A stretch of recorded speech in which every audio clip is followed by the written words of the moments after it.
cruising in my lane fast, call it high speed. I've been working hard, yeah, I've been working nightly. If you think you'll win, ha, not fucking likely. I be taking shots, yeah, cold-blooded, icy. Watching numbers grow is what I call sightseeing. In the front row, run it up when they hype me. The following grows, they know how to ignite me. Call me CEO, I've been running shit right, see. And I ain't playing games, I create my own lane, making pleasure out of pain, turning losses into gains, I'm the boss, I'm making change. I've been rocking this exchange, popping off and risking things, gonna make a fucking name. I just wanna be famous, but I don't want that cheap fame. No, I'm not that vain, I just wanna be greatness. I just wanna be greatness. I just wanna be greatness. I just wanna be greatness. Ain't no motherfucker in this world can do it like me. Open up your eyes and insert a little rising. You don't have to love me, you don't have to like me. Got enough love in myself and my psyche. You should have the same in your brain nightly. If you wanna taste, bitch, you can fucking try me. If you wanna hate, bitch, you know where to find me. And if you go and hate this, you can fucking bite me. Okay, I'm going off every chance I get. I don't really take a loss, well, I'll admit. That's why I'll make it to the top, yeah, I commit. And no, I'm never getting lost, I get after it. Investing in my own stock, cause it's faster than any crypto hits go, let me spend. Everything that you see is something I invent. And it's only a percent. I'm gonna take shots. If I miss all, forget it. I'll take a fat loss just to learn all that's in it. I'm taking snapshots, learning how to fall and get it. I'm getting back up, always stand tall, don't sweat it. I never back up, I don't miss a thing or regret it. I'm always learning, you could call me academic. I'm always working, never been apathetic. That energy is like a poison, needs some antiseptic. Ain't no motherfucker in this world can do it like me. Open up your eyes and insert a little rising. You don't have to love me, you don't have to like me. Got enough love in myself and my psyche. You should have the same in your brain nightly. If you wanna taste, bitch, you can fucking try me. If you wanna hate, bitch, you know where to find me. And if you go and hate this, you can fucking fight me. Ain't no motherfucker in this world can do it like me. Open up your eyes and insert a little rising. You don't have to love me, you don't have to like me. Got enough love in myself and my psyche. You should have the same in your brain nightly. If you wanna taste, bitch, you can fucking try me. If you wanna hate, bitch, you know where to find me. And if you go and hate this, you can fucking bite me. Ain't no motherfucker in this world can do it like me. Open up your eyes and insert a little rising. You don't have to love me, you don't have to like me. Got enough love in myself and my psyche.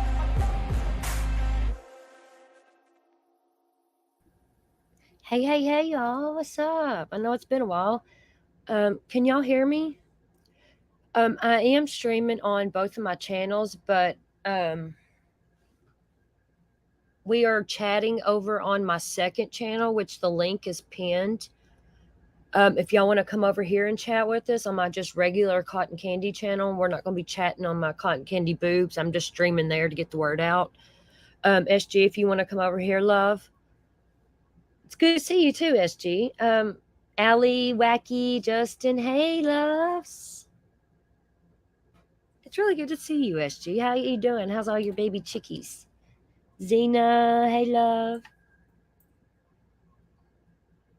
Y'all be sure and come over on my channel that I have pinned if you're on my boobs channel.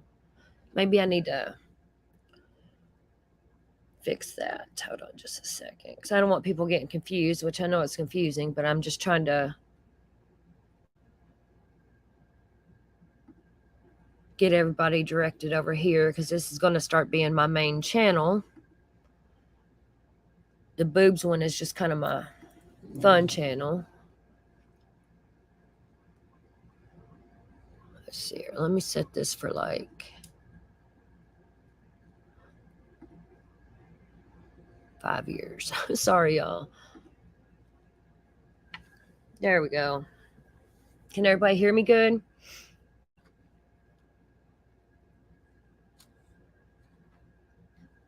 There you are, Barnyard. Hey, beautiful.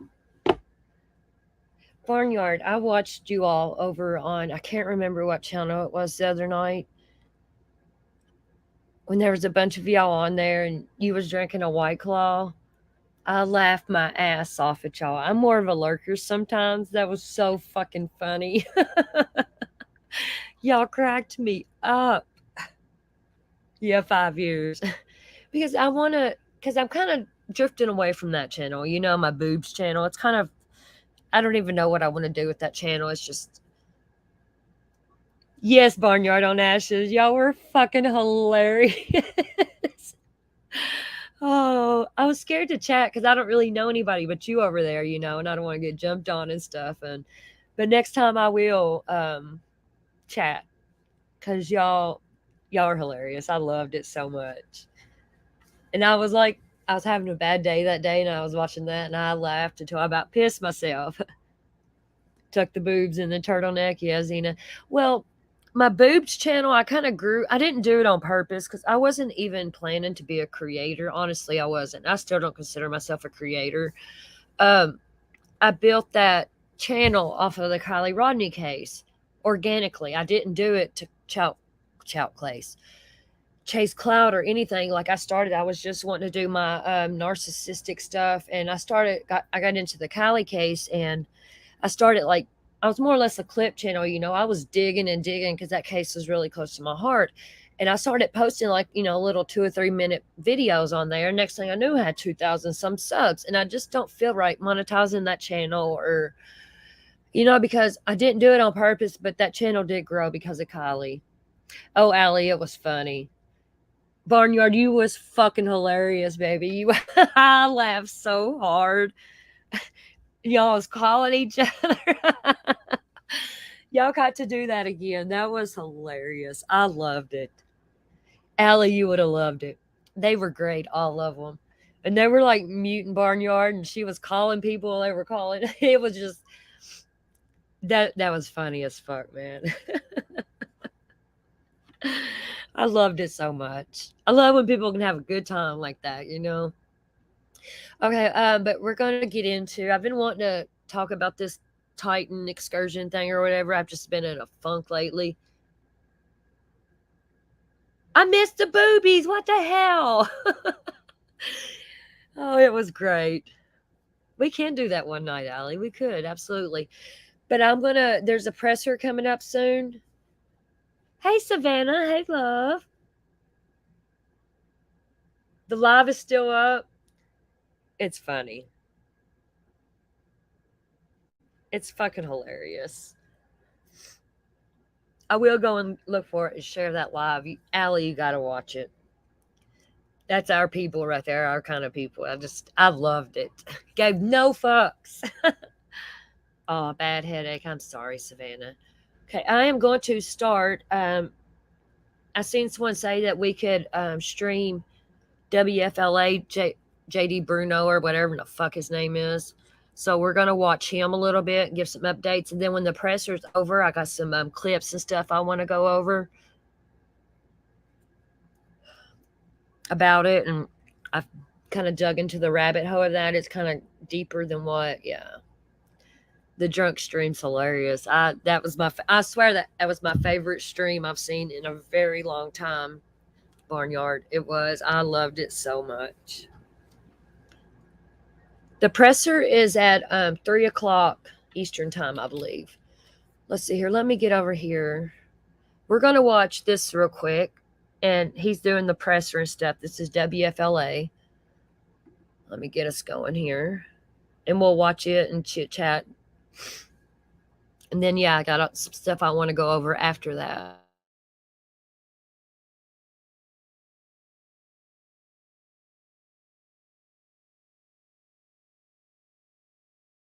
that company that you're talking about. But yeah, I'll let you keep looking.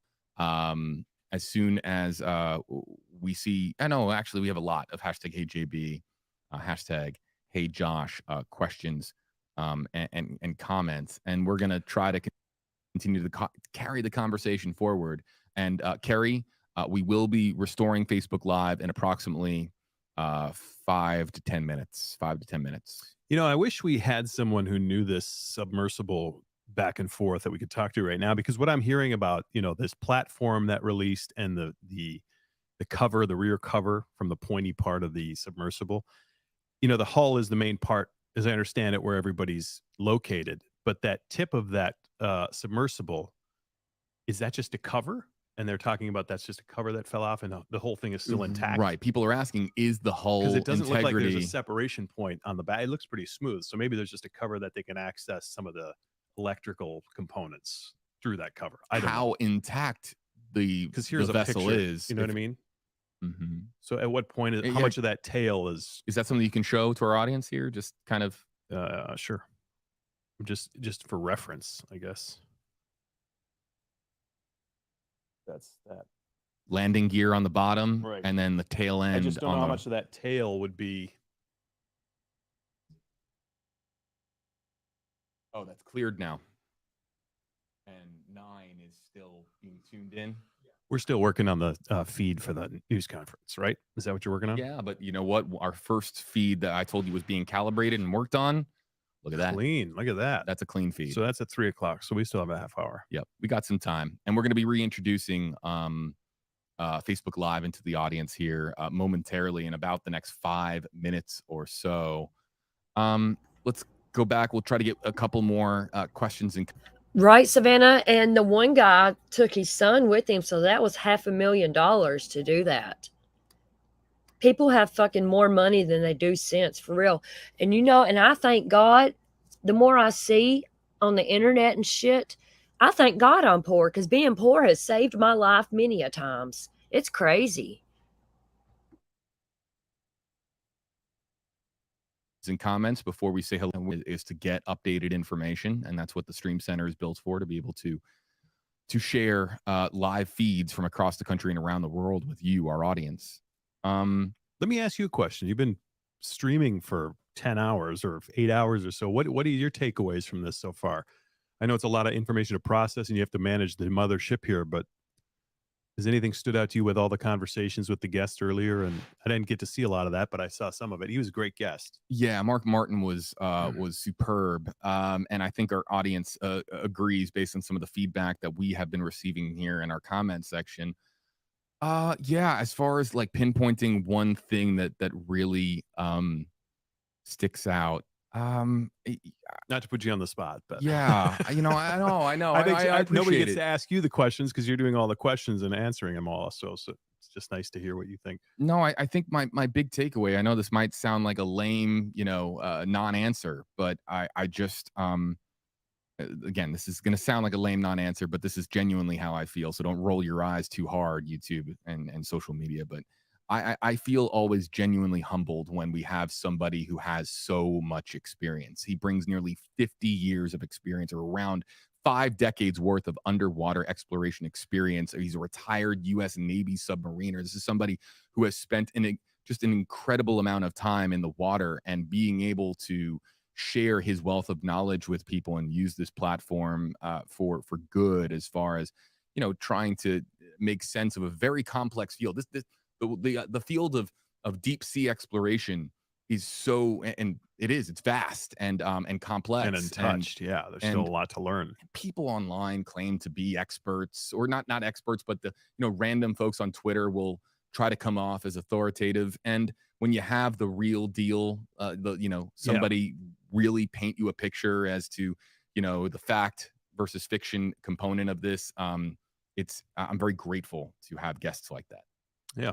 No, and even online, when you listen to someone who has that experience and read their tweets, you take it a lot more seriously because they know what they're talking about.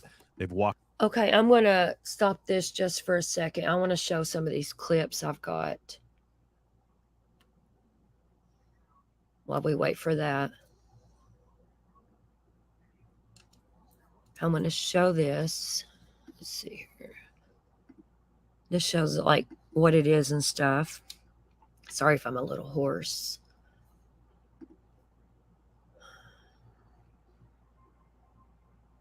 Let's see here.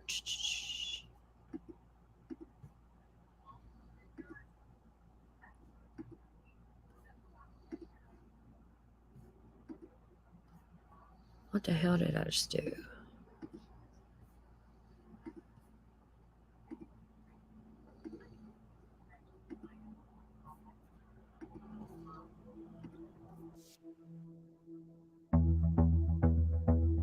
I founded OceanGate in 2009 with the goal of expanding awareness of the ocean through manned submersible activity. The reason that it's critical that And the fact that they call it Ocean Gate, come on. I don't know, that's just, yeah, Ocean Gate, really? Of all the things you could have named it? This sounds like a fraud. people go underwater and explore the ocean in person in a submarine is that it establishes an emotional context and a awareness that is personal. So one of the best parts about being in the submersible is you get to bring other people with you. Just seeing the excitement they get from going underwater is pretty awesome. When you first go underwater, sounds are different, what you see is different, how you feel is different. What makes it amazing is that I was sitting there in my normal clothes. I was just talking with people in the sub. We were all pointing at different things. It's awesome being in sub. It's warm as compared to diving. We can stay down as long as we want, as long as we're comfortable. Once you start looking out the viewport and you start getting to see the life, you kind of forget that you're in this tube. You have huge viewports, and in Titan we have the largest viewport on any deep diving sub. And we also have a number of high definition cameras and 4K cameras. So you have displays and images, and you can see out as far as the light will go.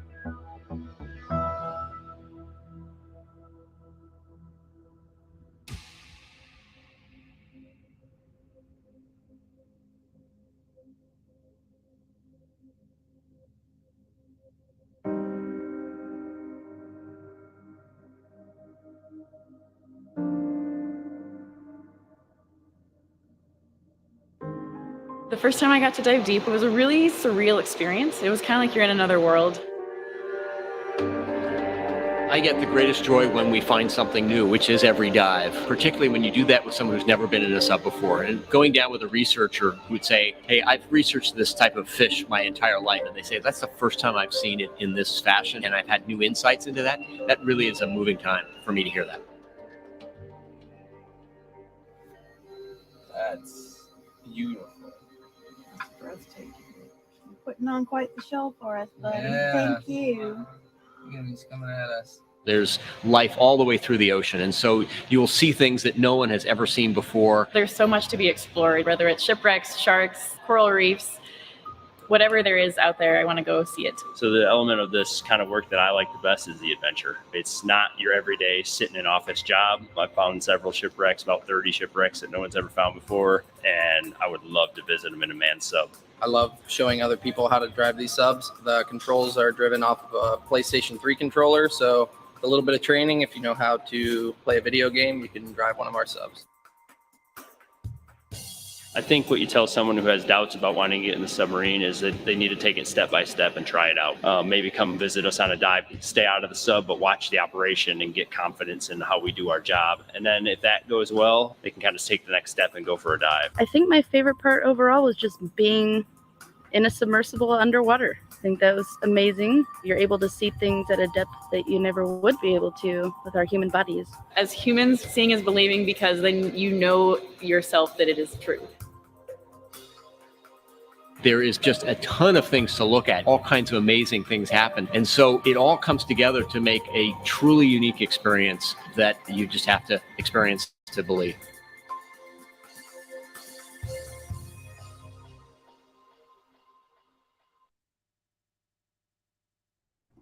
That was the owner, inventor of it, that Stockton Rush dude. And they said he has long lines of being a blue whatever.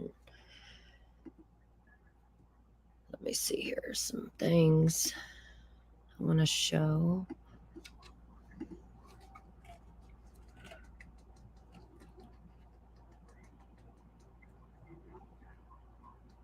Oh, here is a picture of the video of the Xbox controller. I mean, when you first tell me, hey, an Xbox controller, a PlayStation controller, isn't when it's going to be trolling our fate underneath the ocean like this in the Titanic graveyard. Look at that. I mean, come on. It's fucking crazy. Then here's a map of where they crashed. And then my thumbnail, I have the full thing here of that I want to show you. Here's the full of that. It's just crazy. I just can't believe these people. They got more money than they do damn sense, for sure, man.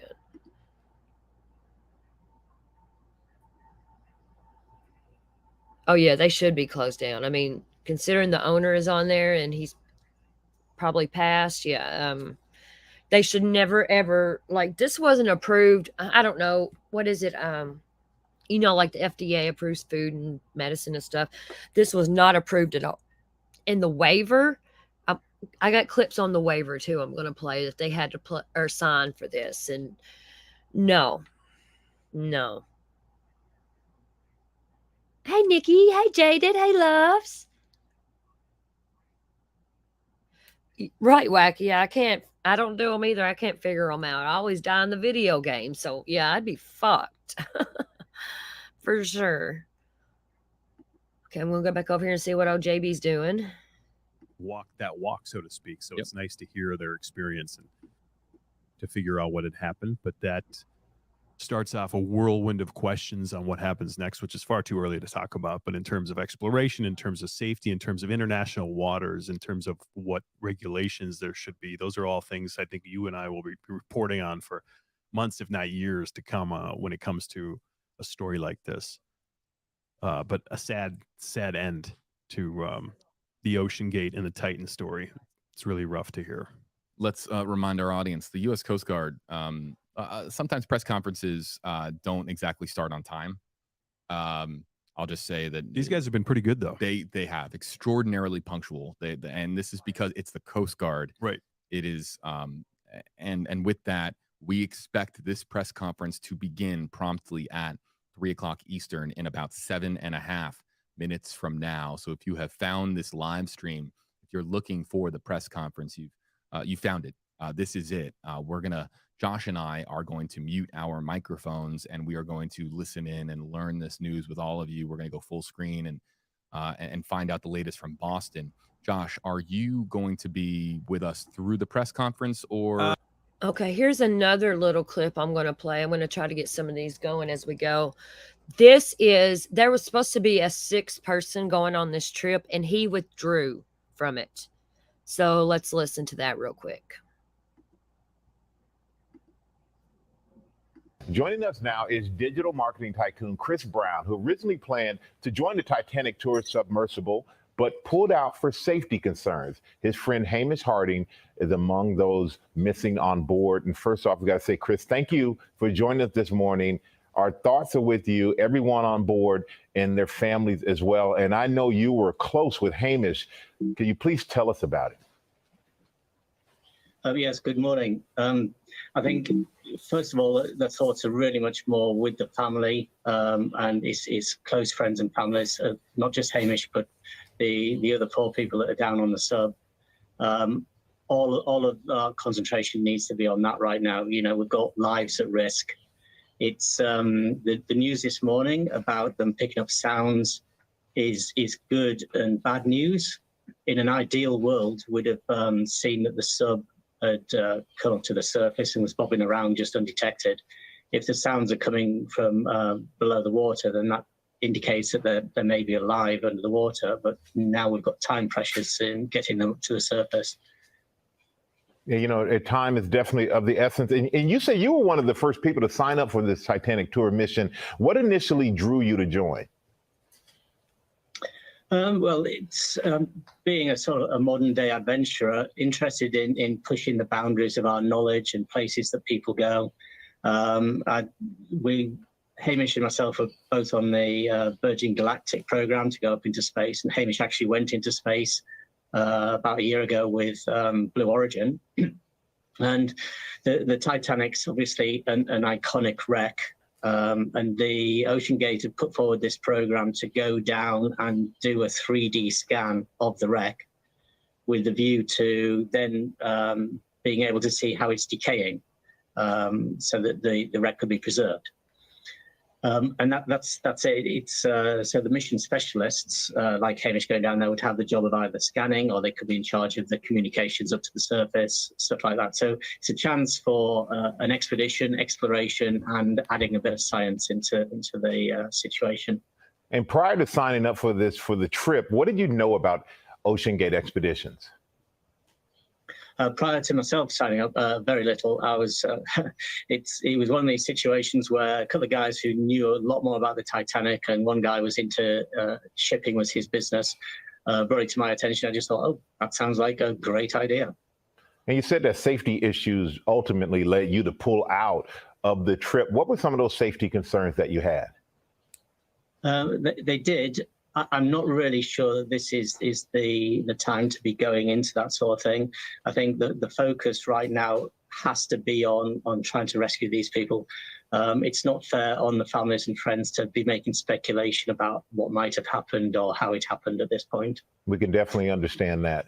And do you feel any apprehension about joining similar projects in the future? Because as you said, you are a modern day adventurist. No, what you tend to do is, I mean, some people physically write it down. You think about all the risks that might be involved in whatever exploration adventure that you're going on. And then you see if you don't have an appetite for those risks, then you might not go ahead. You may try and mitigate those by bringing in some expertise from outside. You might have other risks or dangers that could be mitigated by changing the time of when you go out there. I've very recently been out. I became the first person ever to get to the Pole of Inaccessibility in Africa. Very dangerous situation, but by choosing the right people to work with, timings, the equipment, we made it all work. So that's what you tend to do as an adventurer. What we tend as a group not to take into account very well is the effect on our friends and family. I know that from talking to my own family, and we fully understand the risks and take them on board, but they haven't been so involved with the process, and they tend to kind of be left a little bit in the dark. And then they're worried, and then unfortunately you get a situation like this, and it's just probably as if the bottom has dropped out of their worlds, and really do feel for them. Yeah, we do as well. A lot of worry on the part of those families. And as we said earlier, our thoughts are with those families and those on board. Chris Brown, thank you so much for your time this morning. Thank you. Welcome.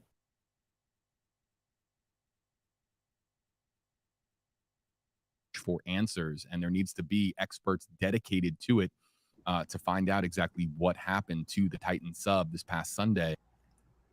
Yeah, SG, this wasn't their first one, but there was a statement made by the owner that this was going to be their last one. And guess what? It was their last one. I don't know. There was one of them was a British billionaire on there. I have some clips and stuff I'm going to be playing on all this. Yes, Barnyard they have. Hold on, I'll see if I can find a picture of that real quick for us. I have the victims. Let's see here. Where are they at? Here we go. I do have a copy of those. One of them was 19 years old. 19 years old.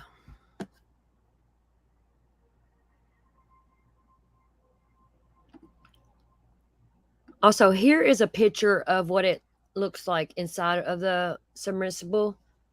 Look how they can't even lay out flat and stuff. Look at that. That's how they're positioned in there.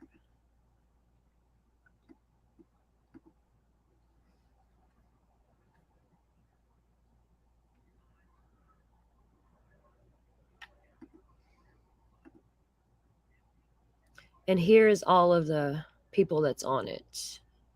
I get this to upload, right?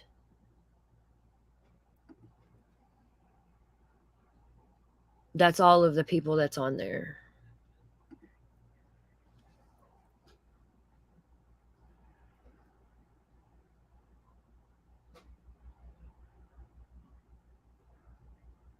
The one on the top right is the 19-year-old.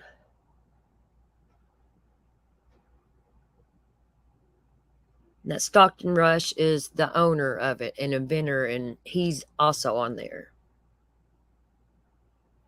I just can't believe they allowed this knowing that it wasn't approved. Because like if one of us went and made something like this, we would be in prison or something, trying to put people on this for $250,000. Yeah, Nikki, I can't do closed spaces either. And just look at this though, how they were all crammed in there. And They only took 1 bottle of water and 1 sandwich with them down because it was only supposed to be like a 12-hour. They were only supposed to be down there for like 12 hours. And they had like bags that they used the restroom in. It's just sad. And these were all grown men, well, the 19-year-old, but look how they would have been positioned in there. There is no fucking way, man. No way.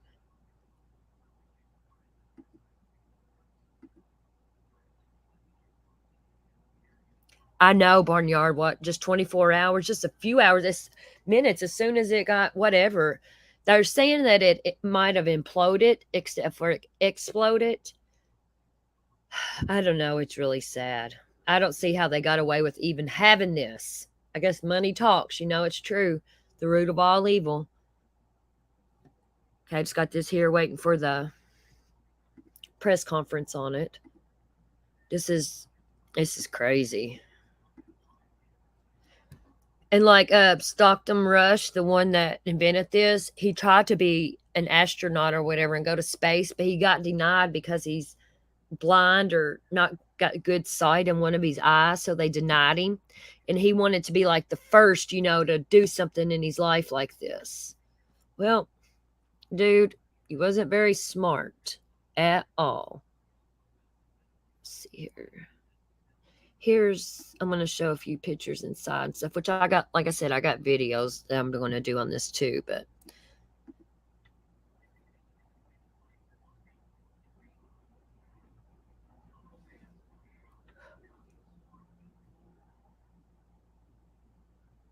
let me see what all I got here.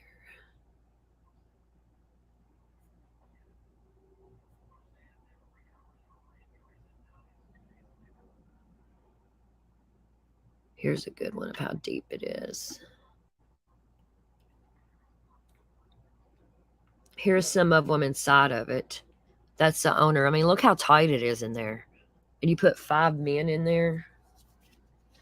It is freaking crazy, man. And here's like the depths of the water.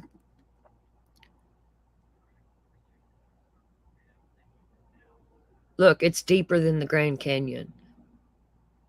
Empire State Building, Eiffel Tower, Statue of Liberty. I've been to the Statue of Liberty. That motherfucker's tall. Then you go down there at the bottom. Look at it. It's crazy.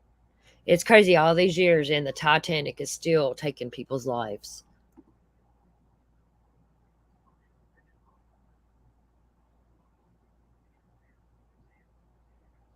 Yeah, Nikki, I think imploded or they froze to death or... You're good, Barnyard, baby. Then they're saying that SOS has been sent out or whatever. But, they say that you can hear sounds. Oh, here we go.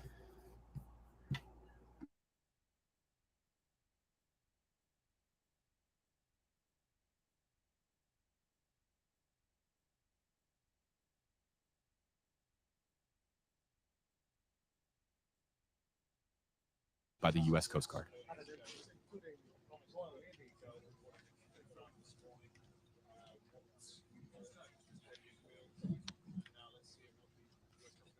Good afternoon, everyone. Thank you for joining us today and over the past few days. This afternoon, Rear Admiral John Mauger will be providing an update on the most recent findings from ROV operations in search of the Titan submersible. He will provide a brief statement and provide the opportunity for questions after. Please limit your questions to 1 per outlet. Following the briefing, the Joint Information Center staff and I will be here to help you with any of your further needs. May I now please introduce Rear Admiral John Mauger.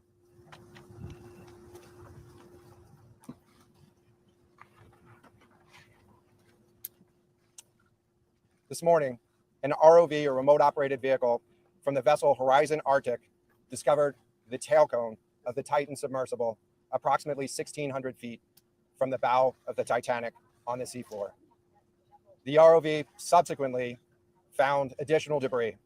In consultation with experts from within the Unified Command, the debris is consistent with the catastrophic loss of the pressure chamber. Upon this determination, we immediately notified the families. On behalf of the United States Coast Guard and the entire Unified Command, I offer my deepest condolences to the families. I can only imagine what this has been like for them. And I hope that this discovery provides some solace during this difficult time. Additionally, we've been in close contact with the British and French consuls general to ensure that they are fully apprised and that their concerns are being addressed. The outpouring of support in this highly complex search operation has been robust and immensely appreciated. We are grateful for the rapid mobilization of experts on the undersea search and rescue, and we thank all of the agencies and personnel for their role in the response. We're also incredibly grateful for the full spectrum of international assistance that's been provided. The ROVs will remain on scene and continue to gather information. Again, our most heartfelt condolences go out to the loved ones of the crew. We'll now take questions.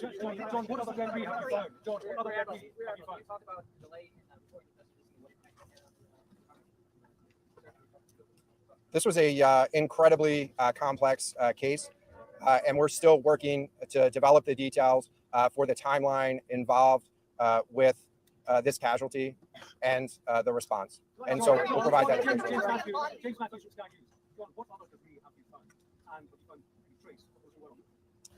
So this is an incredibly complex operating environment on the seafloor, over 2 miles beneath the surface. And so the remote operating vehicle has been searching, and it is highly capable. And we've been able to classify parts of the pressure chamber for the Titan submersible. Let me refer to one of my undersea experts here, Mr. Paul Henkin, to talk about the nature of some of the debris. Thank you, Admiral. So essentially, we found 5 different major pieces of debris that told us that it was the remains of the Titan. The initial thing we found was the nose cone, which was outside of the pressure hull. We then found a large debris field. Within that large debris field, we found the front end bell of the pressure hull. That was the first indication that there was a catastrophic event. Shortly thereafter, we found a second smaller debris field. Within that debris field, we found the other end of the pressure hull, the aft end bell, which was basically comprised of the totality of that pressure vessel. We continue to map the debris field, and as the Admiral said, we will do the best we can to fully map out what's down there. It's a very difficult question to ask, families, of course. What are the prospects of recovery? So the question was related. I'm restating the question from the standpoint of sometimes it's hard to hear the question here. What are the prospects for recovering crew members? And so this is an incredibly unforgiving environment down there on the seafloor, and the debris is consistent with a catastrophic implosion of the vessel. And so we'll continue to work and continue to search the area down there, but I don't have an answer for prospects at this time. Admiral, it's Tom Costello at NBC News. Is there any suggestion? Any suggestion at all that the sub itself collided with the wreckage of Titanic, or that instead it might have imploded above the wreckage and then rained down nearby? So the question was, is there any question as to whether or not the sub collided with the Titanic or whether it imploded above and debris field created from that? So the location of the Titan submersible was in an area that was approximately 1,600 feet from the wreck of the Titanic. I have an expert here that is familiar with that area and can talk about the debris field and what the debris field indicates in terms of where the casualty may have occurred. Wait, let's get the expert voice, please. Hang on a second. The expert voice is coming up to answer the question. Thank you, Admiral. So the question is, where does the wreck lie in relation to the Titanic? I didn't hear the Admiral's answer. I think 1,600 feet. Is that correct, Admiral? So that's off the bow of Titanic. It's in an area where there is not any debris of Titanic. It is a smooth bottom. To my knowledge and anything I've seen, there's no Titanic wreckage in that area. And again, 200 plus meters from the bow, and consistent with the location of last communication for an implosion in the water column. And the size of the debris field is consistent with that implosion in the water column.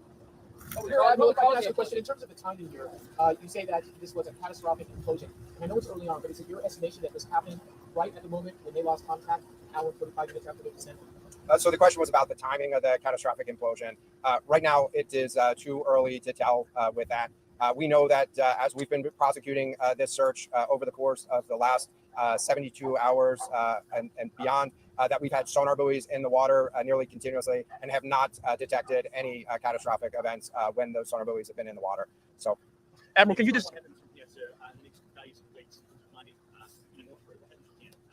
So we will. The question was, what happens from here? What's the next phase? And so right now, again, our thoughts are with the families and making sure that they have an understanding as best as we can provide of what happened and begin to find some closure. In terms of the large process, we're going to continue to investigate the site of the debris field. And then I know that there's also a lot of questions about how, why, and when did this happen. And so, those are questions that we will collect as much information as we can on now, while the governments are meeting and discussing, what an investigation of this nature of a casualty might look like. This is something that happened. I'll just remind everybody, this is something that happened in a remote portion of the ocean with people from several different countries around the world. And so it is a complex case to work through, but I'm confident that those questions will begin to get answered. Will the Coast Guard lead the investigation, sir?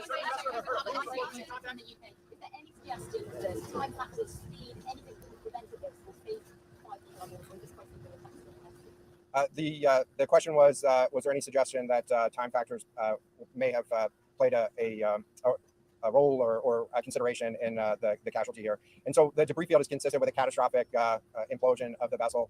Again, while we were prosecuting the search, we had listening devices in the water throughout and did not hear any signs of catastrophic failure from those. And so we're going to continue to investigate, or we're going to continue to document the information there and understand based on all the information we have the timeline. Admiral, can I ask you, Admiral?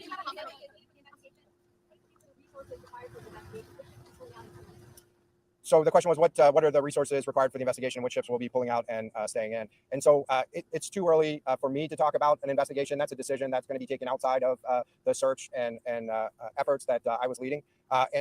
But we do have a number of vessels. We have 9 vessels on the scene right now. We had medical personnel on scene. We had other technicians on scene. And so we will begin to demobilize personnel and vessels from the scene over the course of the next 24 hours. But we're going to continue remote operations on the seafloor. And I don't have a timeline for when we would intend to stop remote operations on the seafloor at this point.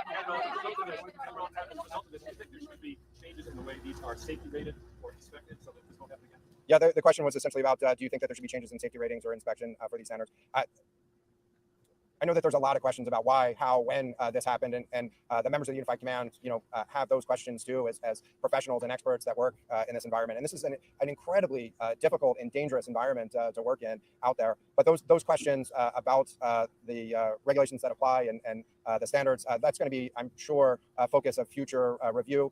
Right now, we're focused on documenting the scene and continuing the supplemental.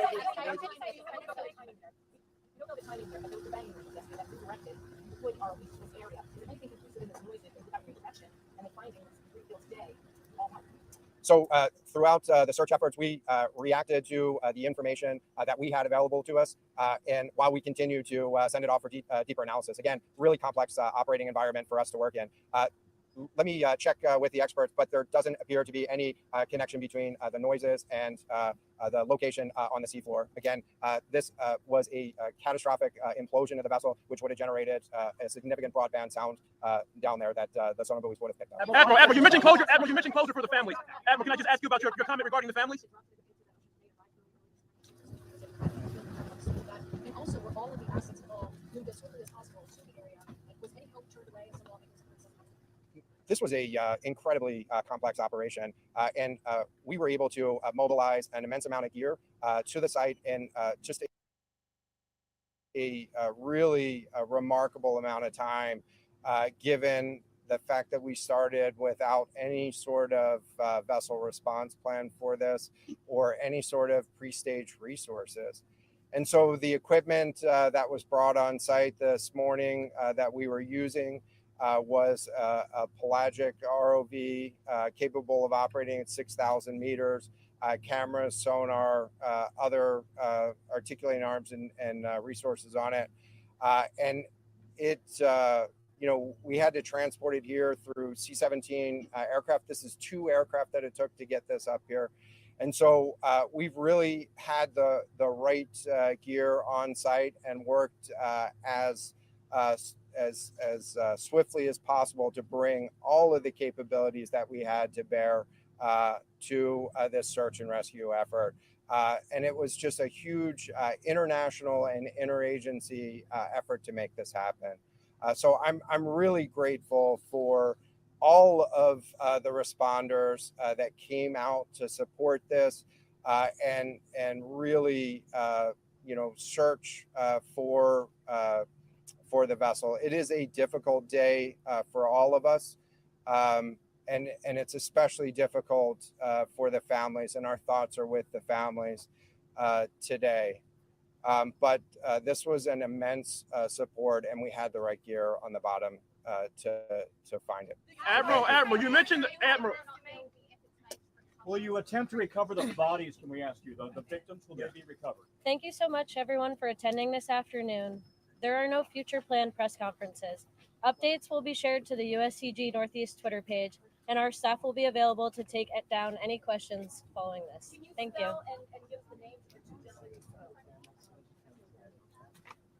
I can get that back to you afterwards, just so I can confirm. Thank you. Breaking news on WFLA Now. Here's JB Buno. The U.S. Coast Guard confirming the worst outcome. All 5 Titan submersible passengers presumed dead after an ROV finding debris on the ocean floor near the wreckage of the Titanic, and among the debris, pieces of the hull, confirming a catastrophic implosion to the Coast Guard occurring during OceanGate's expedition miles down in the Atlantic. Our thoughts and prayers are with the faces that you see, the families of loved ones of those that you see on your screen. JB here with you live, folks, on WFLA Now, alongside Josh Benson of WFLA News Channel 8. I'm here with you in the Stream Center, breaking this down. It's a somber press conference. Let's just start there. This is somber all the way around. A lot of answers still to come, but processing this is worth a moment just to take a step back, evaluate this for what this is. This is a tragedy. It will mark underwater exploration for some time to come. But before we talk about how this impacts the future, in the now, these families are grieving. The colleagues of the 5 aboard are grieving. Think about the search and rescue crews that raced against the clock, working around the clock to try and bring this to the happy ending people around the world were cheering for. Here we are. It's the worst possible outcome, Josh, and it's a difficult one to swallow. Yeah, and as you said, I think this is a very tight-knit community from the exploration side of things. I mean, you've seen some of the guests on the national networks, even on this stream, talk about how they have friends who are on that vessel. That's hard to hear now, knowing that those people are gone. And so I think that's extremely hard for them. It's extremely hard for the family. And I think everybody watching, as you said, was hoping for that Hollywood ending. They would find the hull, they would be able to pull it up, and they'd be alive and just in the nick of time. But that wasn't the case. And I think I really wanted that last question to be answered before they shut down the news conference. Will they try to recover the bodies? And is that even possible? I know a lot of people online are just wondering, they're still kind of confused. Like, are they gone? Are they really? And the answer is yes. It's just a matter of they still can't find them. That's the problem. When you're talking about the magnitude of the ocean, you're talking about an implosion of this catastrophic implosion they're talking about of this vessel. To me, that sounds like it was essentially blown apart. And now where those bodies would be able to be recovered is beyond me. So the ROVs are staying on the floor of the ocean for now to try to collect more evidence. You had heard one of the speakers talk about 5 pieces of the debris that was found to give them confirmation that for sure this was the submersible. But the question remains, will those bodies be recovered, and can they at this point? How are the remains intact? Are they recoverable? This means something to those families, being able to remove the remains, of course, from the depths of the ocean.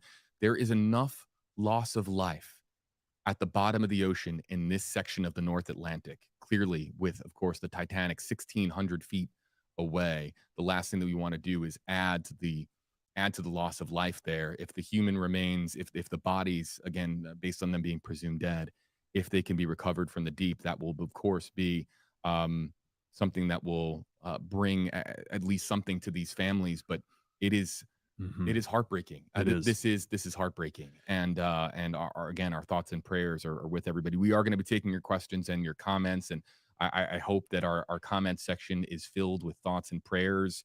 I know I've seen a lot of emojis coming through, people, doing what they can to show how much this. Kesha, hey love, hey beautiful squid, Gen X, hey baby. Families of the 5 souls that we have lost this week in the North Atlantic. And I think it starts to focus on some of the details of how this played out. And I'm glad they got into it a little bit, because a lot of people are going to ask, and once we open the floor for questions, a lot of people are going to ask. Squid, they found debris and stuff. It imploded on them. I don't think they found any bodies, but in my opinion, I think the sea creatures has got those bodies. Them sea creatures are hungry down there. But yeah, it imploded. They found parts of the thing, which is really sad. But I mean, yeah, it breaks my heart. Come on, when you sign a waiver and shit, and it's not, this submersible isn't approved by anybody, it's just, what do you expect? When you sign a waiver, we're going to go over the waiver too.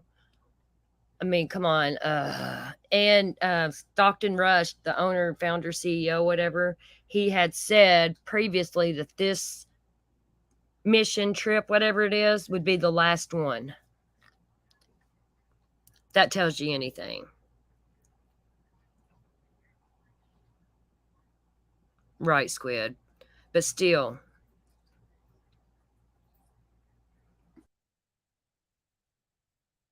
How this happened.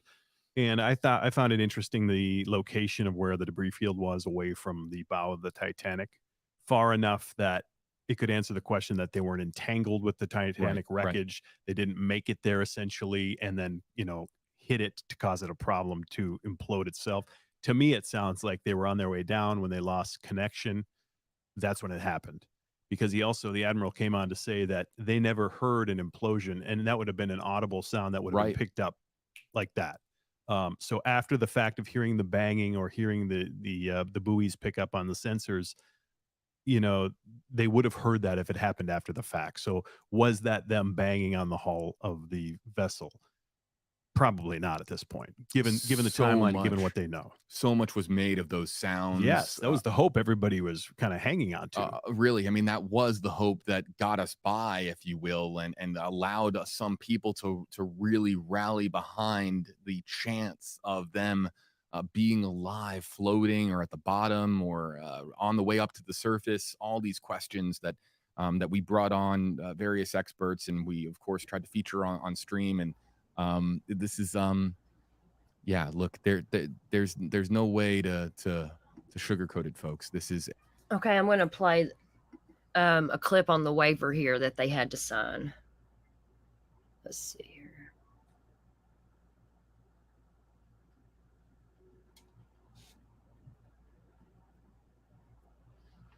Let me get it set up here for us. We'll go over that a little bit. Get it sped up.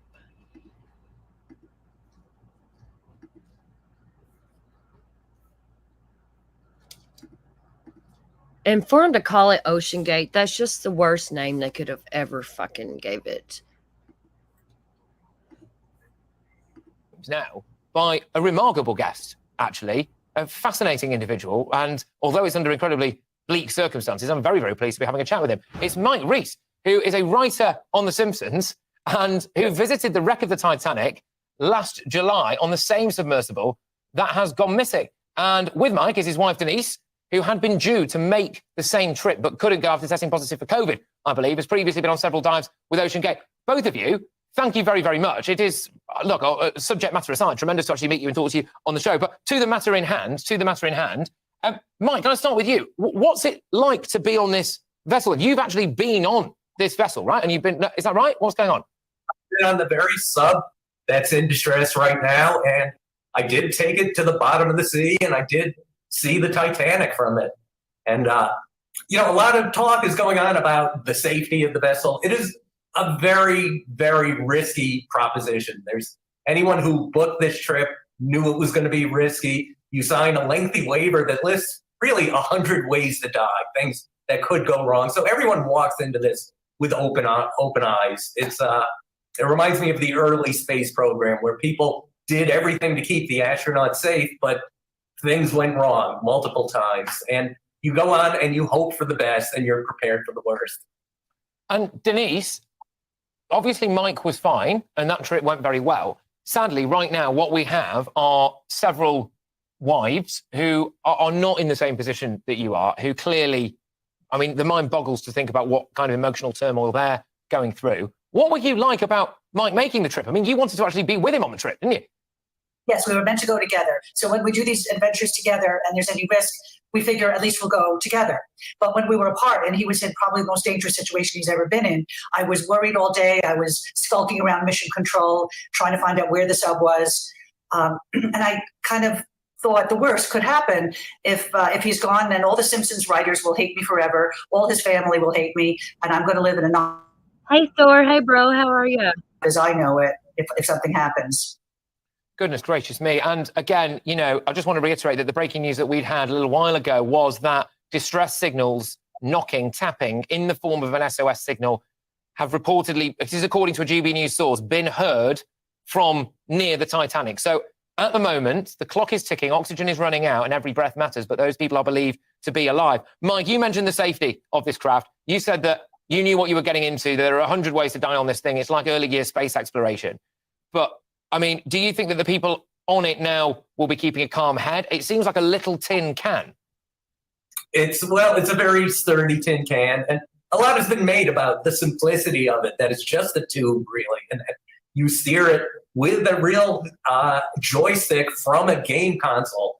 And, you know, people are using that to paint it as kind of a rinky-dink thing, but actually it's a real charm to it all, how simple it is. That, you know, in a pinch, I knew how to steer this ship. I navigated the sub for a while. And, you know, it just sinks to the bottom of the ocean by gravity. And then when you're done exploring, you release weights and you bob to the surface with buoyancy. It's extremely low tech, which I liked about it. It was a beautiful experience. It's something to know. And despite the fact that death was looming, and despite the fact that this is the most exciting thing I've ever done, I fell asleep on the way down. It was just it was dimly lit. It was quiet. Everyone was calm that I actually dozed off until we hit the floor of the ocean. I mean, there's a lot to what you've just said there that is absolutely remarkable, Mike. I'll be honest with you. Difficult to know where to digest all of that in. Can I ask, I'll ask you, Denise, as we understand it, the chief executive and founder of OceanGate, Stockton Rush, is on this vessel. Denise, I'll ask you, Yes. did you meet Stockton? What's he like? Because again, when stories like this happen, you know, a lot of criticism gets leveled at these people. They're seen as like these wacky inventors that put public safety at risk in order to try and reach this bizarre goal. I mean, have you met the guy? Yes, we worked with him. We did a very deep dive with him. He piloted a different submersible with us in it down to the Hudson Canyon. A very deep dive, very dangerous, and no one had ever gone to the bottom of Hudson Canyon, as I understand it. We didn't know that when we signed up, that no one had ever done that before. However, I had complete trust in him.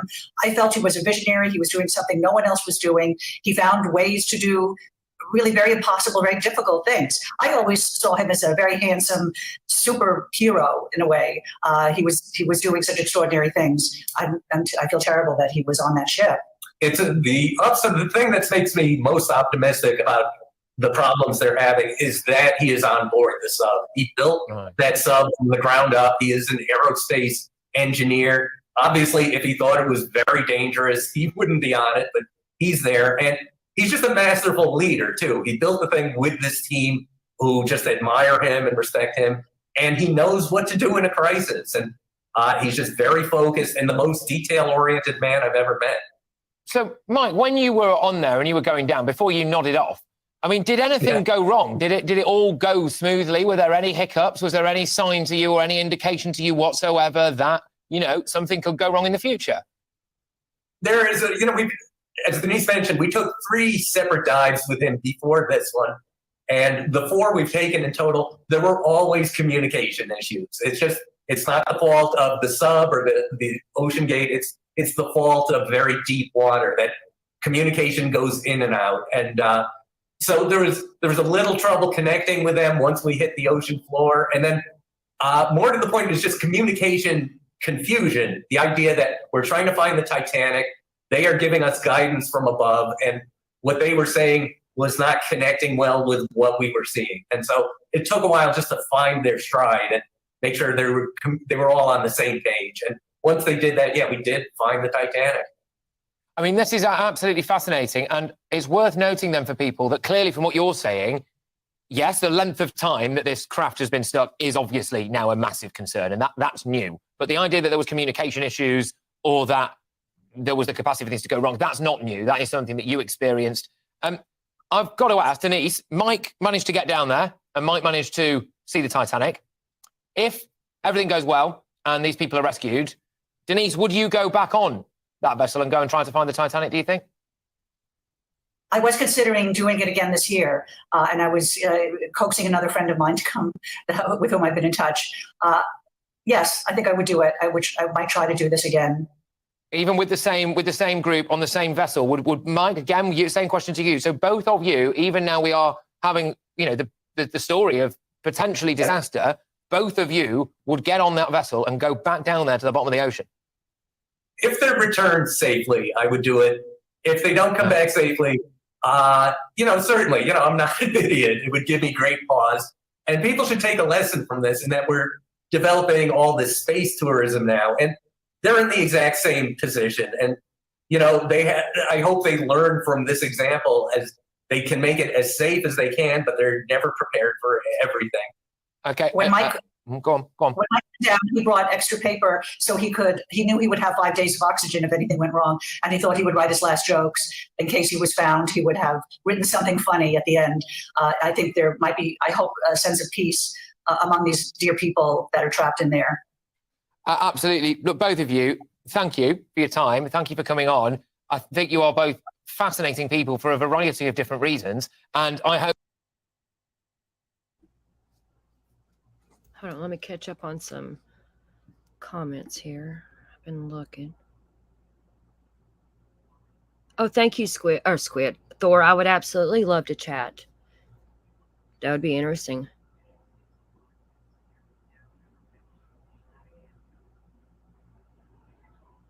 Yeah, Cassius Gems. An implosion.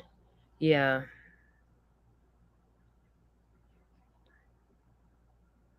I don't think they can get any money out of this because of the waiver. I really don't. I mean, that's the whole point in signing a waiver, which is really, really fucked up. Okay, I'm going to read a little bit here on what I found. I want to find the whole waiver is what I want. Okay, there is Reese is a writer-producer in New York and has worked on The Simpsons. He told the BBC, it is really exploration. It is not a vacation. It's not thrill-seeking. It's not skydiving. These are explorers and travelers who want to see something. Rest told the BBC that he had done 3 dives with the company, one to the Titanic and 2 off the coast of New York, and that communications were lost every time. This is not to say this is a shoddy ship or anything. It's just this is new technology. Where did I see that? Hold on. Here's what I want. It says a former passenger on the submersible that lost contact with the surface Sunday during a trip to the wreckage of the Titanic said the waiver he signed before his own trip mentioned death 3 times on its first page alone. Hold on a second. Girls. Hey, girls, easy. It mentioned death 3 times on the first page. 3 times. Hold on.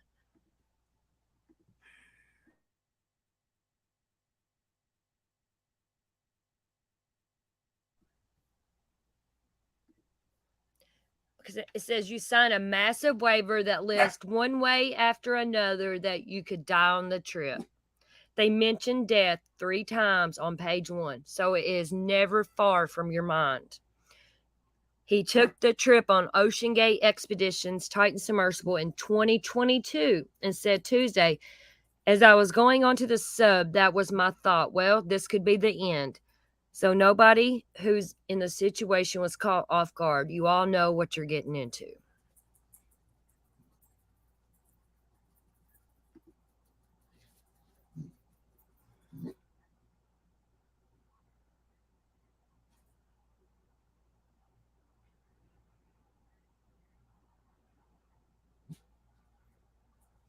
And Stockton Rush, he's just money hungry. He was just trying anything in the world to be famous, just like he was trying to go to space or whatever, be an astronaut. Or I can't remember the exact story on that, but they denied him because he's like partially blind or blind in one eye or his sight or something.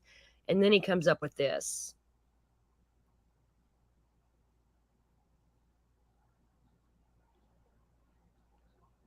And it just blows my mind that Stockton Rush said that this was the last trip that submersible was going to be doing. It's just, let's see what else I can find here.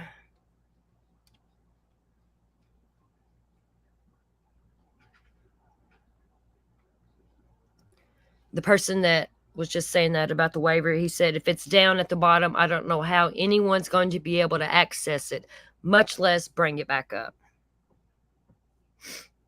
Let's see.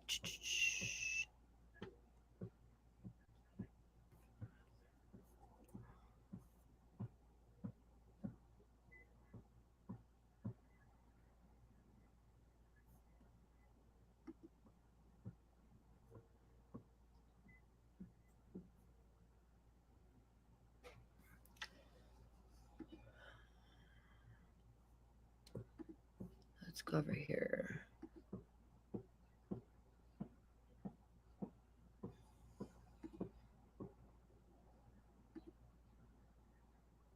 Let's finish listening to this, see what. I hope that we can have a conversation again in the coming days, and we're celebrating a successful rescue, and maybe we can have a bit more of a light-hearted conversation about all of this. That is absolutely a wonderful couple there. Mike Reese, who is the writer, one of the writers of The Simpsons. He went on the Titanic submersible, the Titan, and actually went down and saw the Titanic. And of course, Mike's wonderful wife, Denise, as well, who had been due to make that trip, but couldn't make it after testing positive for COVID. Both of you, thank you very much. Take care. Wow. Thank you. So it's interesting to learn, isn't it? I think there, isn't it, that the idea of communication issues are not new. So let's be honest, it might have been a little while before anybody on board Ocean Gate realised that there was anything seriously, desperately wrong or out of the blue. But also that both of those people would be willing to do that trip again. And interesting, I know a lot of you have been getting in touch on this just quickly, which is that people knowing the risks going in. I think a lot of this talk about whether or not this is a little kind of rickety ship and whether a lot of corners were cut and risks were taken, you know, I do think that it is pretty clear that people knew risks that they were getting involved with and actively wanted to be, you know, desperately trying to explore new elements of the world, even at the ocean bed. But there we go.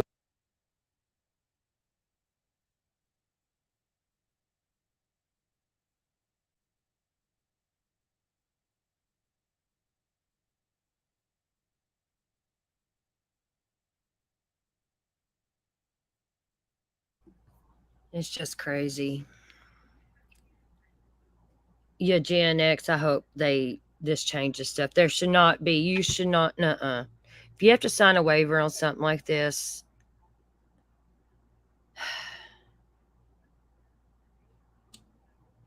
yeah, I agree, Justin. They can't bring it back to surface. There's nothing that can go that deep, you know? They've tried.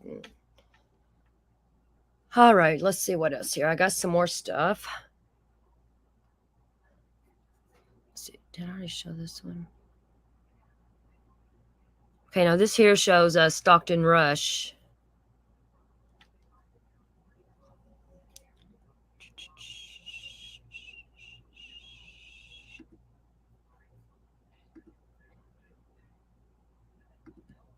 Shit.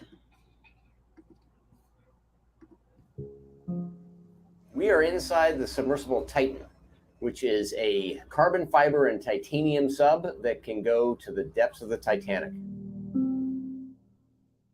Hi, my name is Stockton Rush. I'm the CEO and founder of OceanGate. Let's take a look at Titan. So we're coming into the sub. This is the only toilet available on a deep diving submersible. Best seat in the house. You can look out the viewport. We put a privacy screen in, turn up the music, and it's very popular. We have our control screen here, our sonar screen here, and we can put any image we want in the back. We've taken a completely new approach to the sub design, and it's all run with this game controller and these touch screens. So if you want to go forward, you press forward. If you want to go back, you go back, turn left, turn right, go down, go up. And it's Bluetooth, so I can hand it to anybody. And it's meant for a 16-year-old to throw it around, and super durable. We keep a couple of spares on board just in case. This is the second year we've been out to the Titanic. We went out in 5 8-day missions. We did about 10 dives to the wreck site of the Titanic, and we did an extra dive on an undiscovered reef that we found. Completely privately funded operation, and we're funded by, we call mission specialists who help support the mission. So they take quite a bit of money to come and join us. Years ago, the Russians took tourists out to the Titanic, and it was just sort of a look and see thing. We really are focusing on the science around it. We want to document what the wreck is like now, and also try to predict what it'll be like in the future. It's continuing to decay, and it seems to be accelerating. It's being eaten by a bacteria, so it's literally being eaten by the ocean. It's not rusting away. So these things that are called rusticles are actually the byproduct of a bacteria that eats the iron. And as it does that, these decks are collapsing. The promenade deck continues to collapse forward. We saw some of the railing is starting to lose its structural strength, which is really a sad thing. That's when it's going to stop looking like the Titanic. The interest in the Titanic is the reason we go there, because people are willing to fund this kind of exploration and science, and that gives a completely different research component that almost nowhere else in the deep ocean can you get funding to go back every year for decades and see how coral reefs develop and see how metals decay and see how currents change. I mean, that just, you can't justify that. No government will pay for that. Nobody wants to go back to just some old reef, but people do want to go back to the Titanic. And that's why we go, is because people want to go.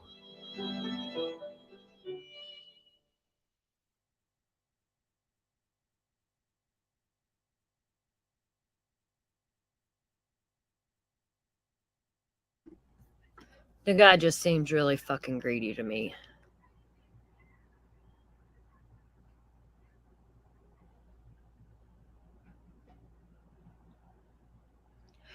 Justin, there is a lot of, I'm going to be going over this. I'm going to get into the more of the actual Titanic too. This is like totally got my interest.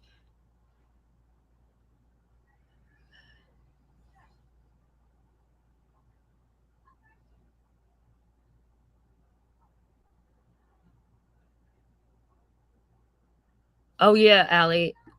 Well, shit, I missed your comment, but yeah, Macame Manor or whatever it's called.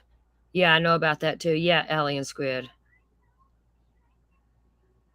Yeah, and I've heard them say that that ship that sunk wasn't even the Titanic. I got a whole another live I want to do on that too. I've been digging in this deep.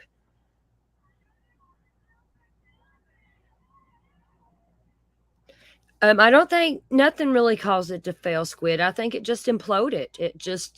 It's something that happens when you go that deep in water.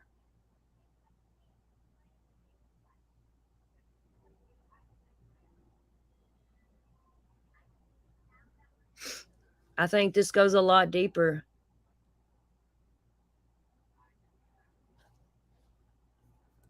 Oh yeah, Gen X. They screw them in. You get sealed in from the outside. Inside of the submersible, the Titan, there is no way to get out. You have to be let out by someone from the outside.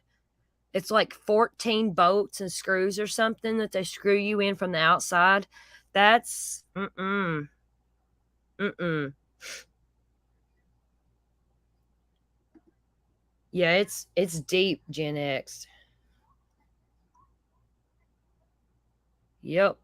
I think I said this somewhere last night. I was like, why didn't they have some kind of emergency way on the inside to get out of this?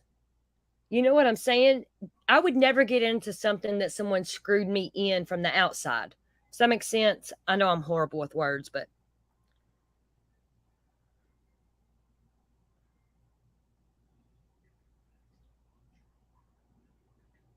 because like even if they were still alive and it didn't implode and they went down and got this ship, they couldn't just get out because they're screwed in from the outside. It's locked from the outside. Why wouldn't they have like some kind of emergency way to get out from the inside?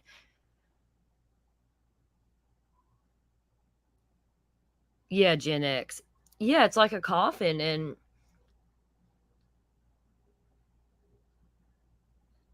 I hope the families of these people do get something out of it, because all of these people were millionaires, billionaires on there.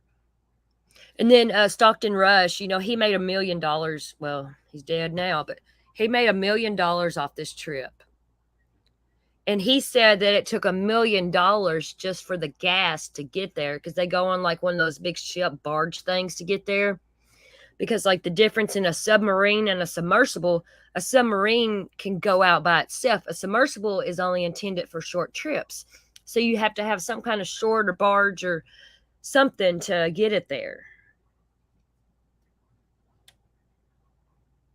Right, Gen X. I mean, it's a fucked up situation. Very fucked up. Okay, just a second here. I've got more for us. I'm going to try to go over as much of this as I can.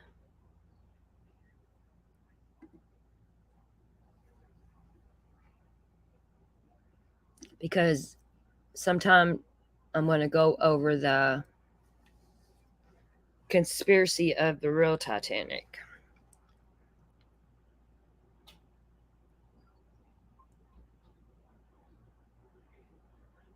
Let me see, what are we? Okay, here's one. Let's see.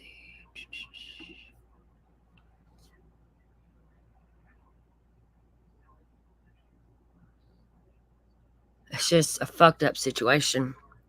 And they should have known this, though, whenever it wasn't approved by anything. Money hungry motherfuckers, man. That's like I said earlier. I am so thankful that being poor saves my life so many times. It's crazy.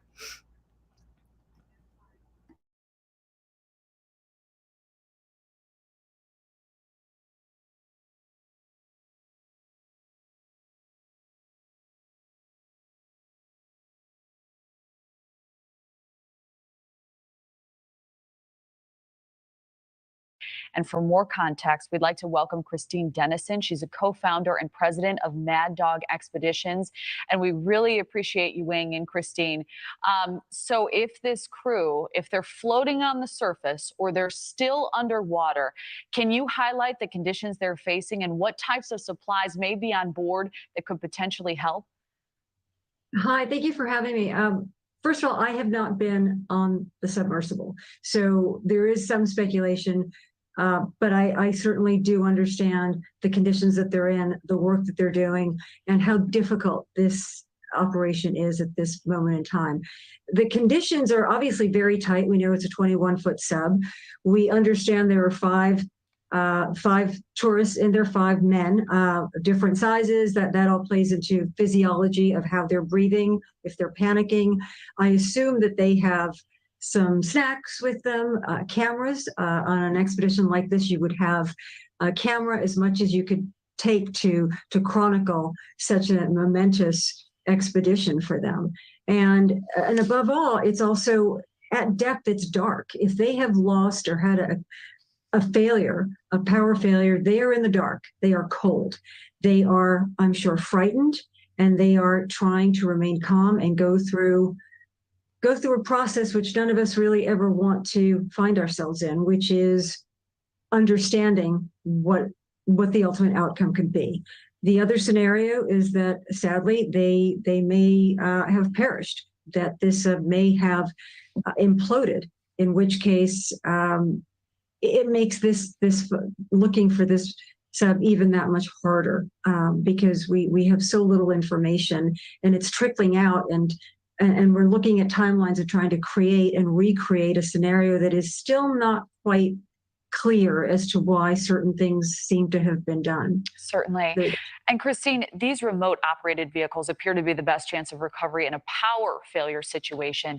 Can you explain why, and just the intricacies of what it would take to pull this sub to the surface, if they can in fact locate it?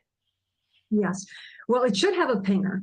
And much like black boxes on a plane, that this is not a data collection, it's a pinger. So sonar would be able to pick it up. The ROVs are remote operated vehicles that, unfortunately, from the press conference, we didn't gather what capability the machines that they have on site are doing. And that really has to do with payloads. Every ROV has different payloads. They can go to different depths. They have cameras, they have sonar. So not knowing what the ability of this particular set of robots can do, it could be very limiting. What you need is a robot that can go down to 4,000 meters that will pick up a ping, assuming they are at depth, and be able to actually track that ping to a location, which then they have to continue the effort to get to that location. And then you get a whole host of other intricacies involving, are they entangled in debris? Are they at the bottom of the ocean? Exactly where. This is all very, very complex, and without the right robotics, right, it's looking for a needle in a haystack. Well, absolutely. And I think that if you find the needle in the haystack and they are trapped in a debris field of the Titanic, perhaps, what are the specific challenges they're facing? How do you reach the vessel then? I've worked with ROVs. We happen to own one with our company, and it doesn't have that capability. But in working with them, what you have to assess the situation, and then again, as I mentioned, you apply the payloads. What you would want in this case, if you can locate the sub, if it happens to be entangled, you will put a robotic arm on your ROV. The idea and the best case scenario is that you can find it, and that you can reach it, and that you can attach a cable to it to bring it out. If it's entangled, it requires a much more delicate operation and a series of mechanisms on the ROV, such as arms that could detangle, that could unwind. It's very complicated, and we're not there yet. The first thing is to pick up a ping. Well, and it's certainly so many challenges with just bringing something that heavy to the surface. Not only finding it, that of course is the first order of business. So Christine Dennison, thank you so much for joining us. We really appreciate your insight on this topic. Thank you for watching. This shit's just crazy.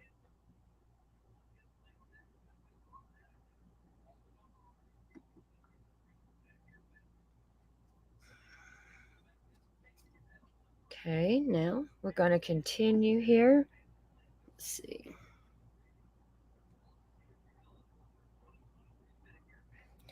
I think that it imploded as soon as they lost connection with the people on the other ship, the mothership. And I think the SOS shit that they heard, I think that was just debris of the Titanic, because they say you can hear it. This is just all so fucking sad, man. And here we go. There was a whistleblower, imagine that, on this. In the last 2 hours, the US Coast Guard confirmed that a Canadian aircraft detected underwater noises during the search for the submersible, which is missing in the North Atlantic, with 5 people on board. Earlier, American and Canadian officials said the effort to find the sub near the wreck of the Titanic is intensifying, as the 5 people on board are believed to have just over a day's supply of oxygen left. Heavy equipment and private companies capable of launching deep-sea rescue operations have been deployed. Our North America correspondent Nomia Iqbal reports from Newfoundland. These are the last known pictures of the Titan submersible. It began its long descent to the bottom of the Atlantic Ocean on Sunday before vanishing without a trace. Last year, the BBC filmed the vessel. It's made for 5 people and can't be opened within, so if anything goes wrong, it has to be found. And with just more than a day and a half left of oxygen inside the vessel, the rescue mission's urgency can't be overstated. It's a unique operation. It's a challenging operation, but right now we're focused on putting everything we can at it and searching as hard as we can and getting the assets out there as quickly as we can. There are 3 British people trapped inside: the billionaire explorer Hamish Harding, businessman Shahzada Dawood, and his 19-year-old son Suleiman.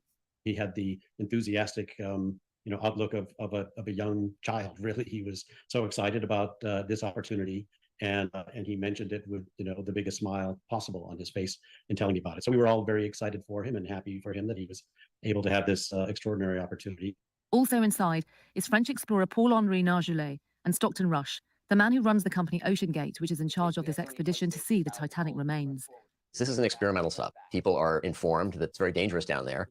Last year, he showed CBS how the vessel was operated via a games console. The search and and it's made visibility really low. They are scouring an area in the Atlantic Ocean which is 70 miles wide and so deep that it's said to be less explored than outer space. The ship carrying the sub left St. John's on Friday and travelled to the wreckage site, arriving on Sunday for a dive that was meant to last 8 hours. But an hour and 45 minutes later, all contact was lost. This is the third expedition by OceanGate. Passengers pay nearly £200,000 to arrive in the province and see the Titanic's remains, which are more than a century old. From a leader's perspective, it certainly feels helpless right now, but we're not hopeless. I mean, we do hope that that this. Hey, Robin Love, how are you? Safety problems of the submersible. Court documents from 2018 reveal a former worker of OceanGate raised concerns. In the meantime, teams are working out the logistics of what could now become the deepest search and rescue mission ever attempted. But first, they need to find the vessel. Nomi Iqbal, BBC News, Newfoundland, Canada. The oceanographer David Gallows told us more about the risks of diving at that depth. It's going into the sea, even at the surface, can be a dangerous game. But when you are diving to 1, 2, 3, 4 miles, many kilometers deep, you are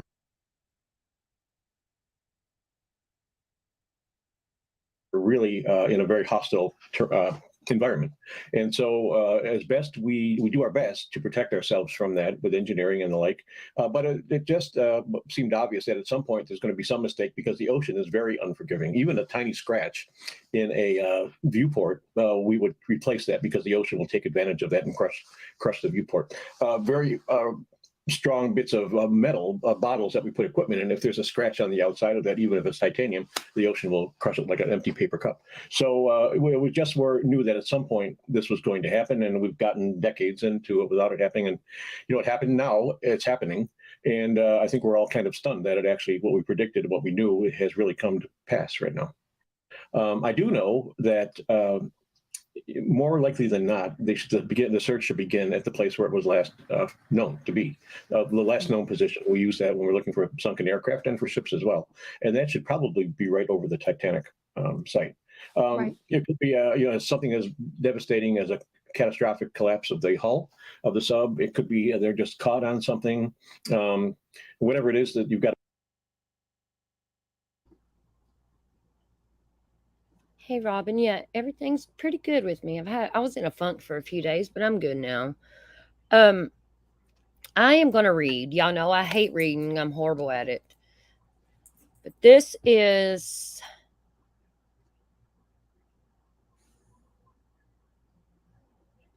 Let's see. Hold on just a second. Maybe I won't read. Maybe. I think I have the video on it.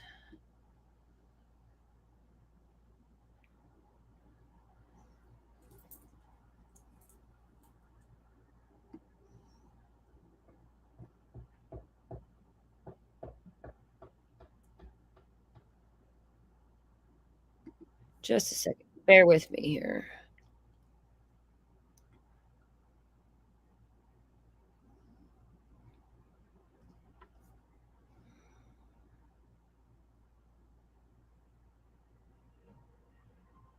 Where did that go? I will probably also read this article too, because I read it already, but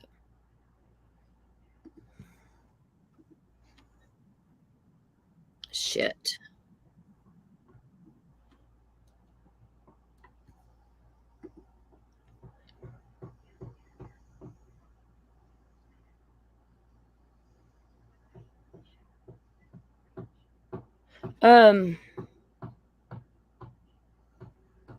Robin, they found debris, that's it.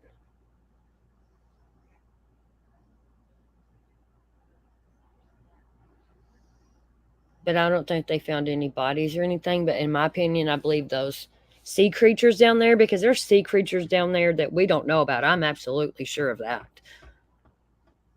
You know, imagine an untouched, pretty much part of the ocean down there, 2.5 miles. You know, there's shit down there.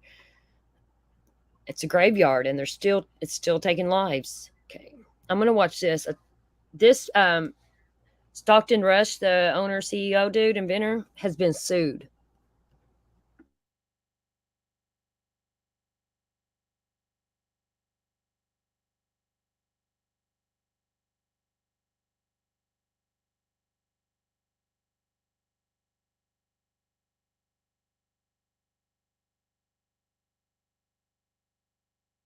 Well, the clock is ticking. There is potentially less than 24 hours of oxygen supply left on board that missing sub that was going down to the wreck of the Titanic.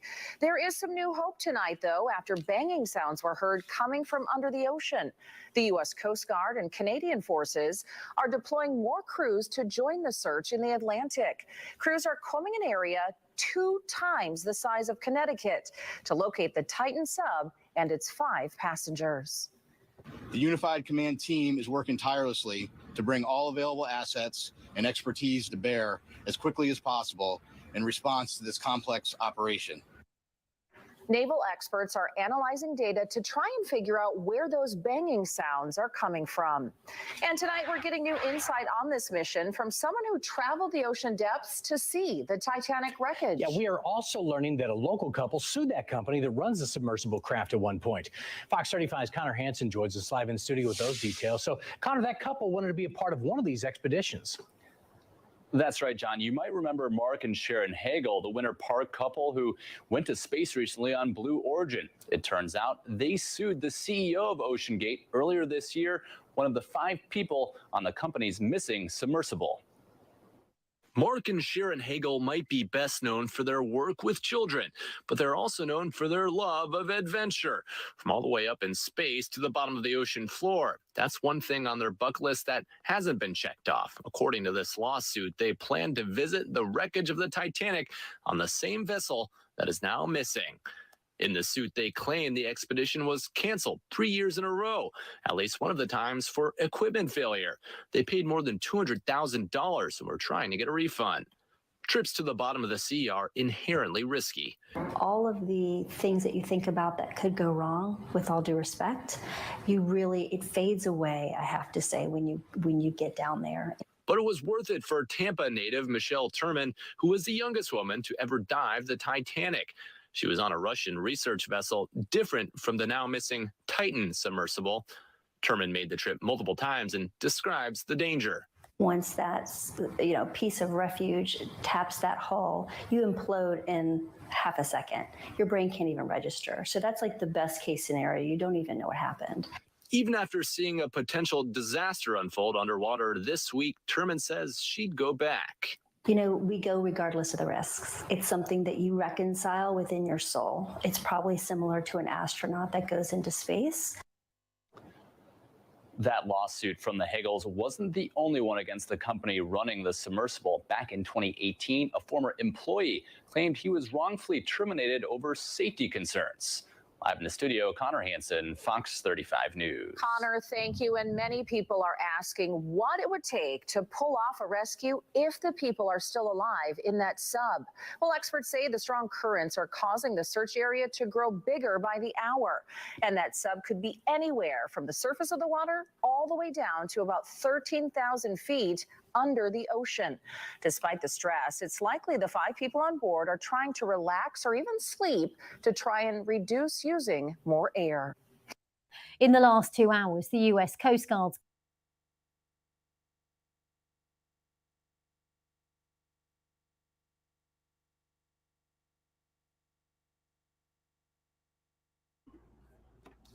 It's crazy. You're like, oh, yeah, I'm going to go back down there.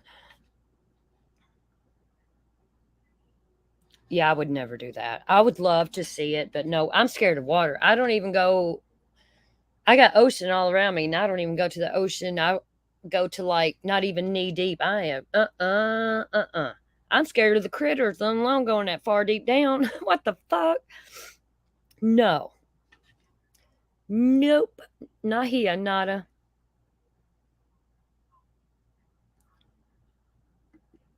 Exactly, Gen X. Exactly.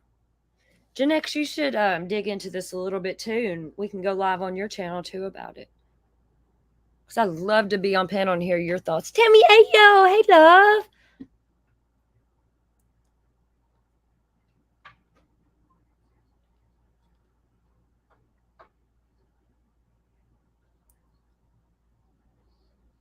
It's been a long time, Tammy. Hope you're good, love. Must have been working a lot. Yeah, but this here goes a lot deeper than we are even seeing. Because I bet there's a lot of hush money that's been going on. Lot of hush money. Because there's already been a whistleblower. Let's see.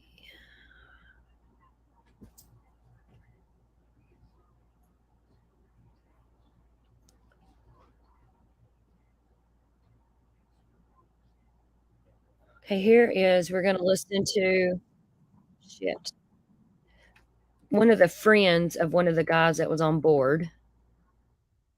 We're going to listen to.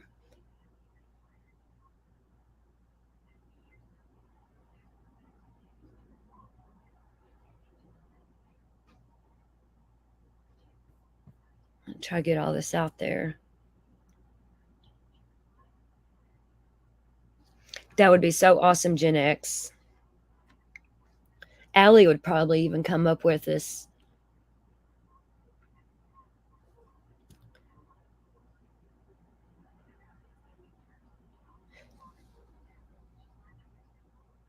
Allie, we need a channel in our Discord for this so we can put the information and stuff. And Gen X, I don't let very many people in my Discord. You know how that Discord bullshit goes. But you're more than welcome to come in there. I trust you with all my heart.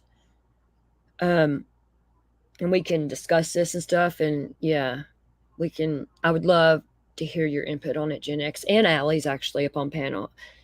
Ashley. Who the fuck's Ashley?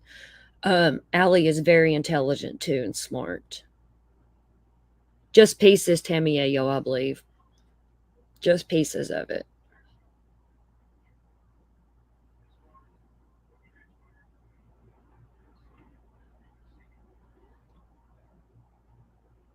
I've never gone scuba diving either. I went on a cruise trip years ago on the Royal Caribbean, and we sailed to the Bahamas and the Virgin Islands and stuff. And I'm terrified of boats, but that was the most amazing trip I've ever been on in my life, and I love it. But I didn't go scuba diving, but I did swim with the dolphins. But it was totally fucking worth it. But no, I'm not going down deep looking for the Titanic and shit, which I don't even believe it's a Titanic now from the little digging I've done.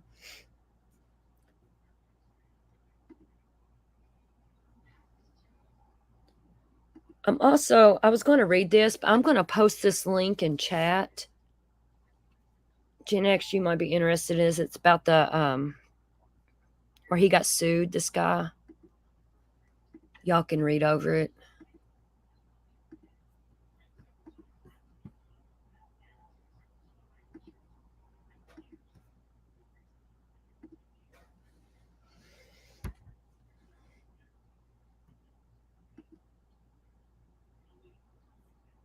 Let's see, what was I doing?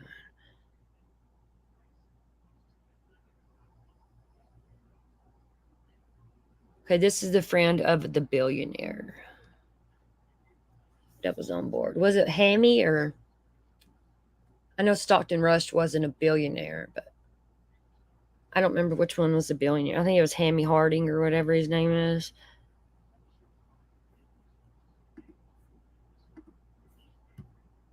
Well, one of the passengers on board the missing submersible is British billionaire Hamish Harding.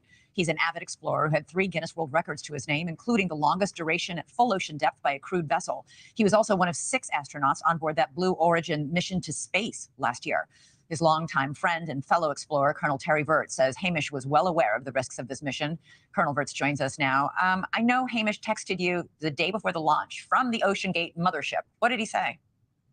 He just said, getting ready to dive down to Titanic, exclamation point. He was very excited about it, depending on the weather, because they had been delayed for weather. It's been apparently a bad, well, it's the North Atlantic, so the weather is always bad there, I think. But he was excited about it. It was something that he really wanted to do. I would want to do it too. I would love to go down to visit Titanic, but it was something that, like you said, he was well aware of the dangers. He's an explorer.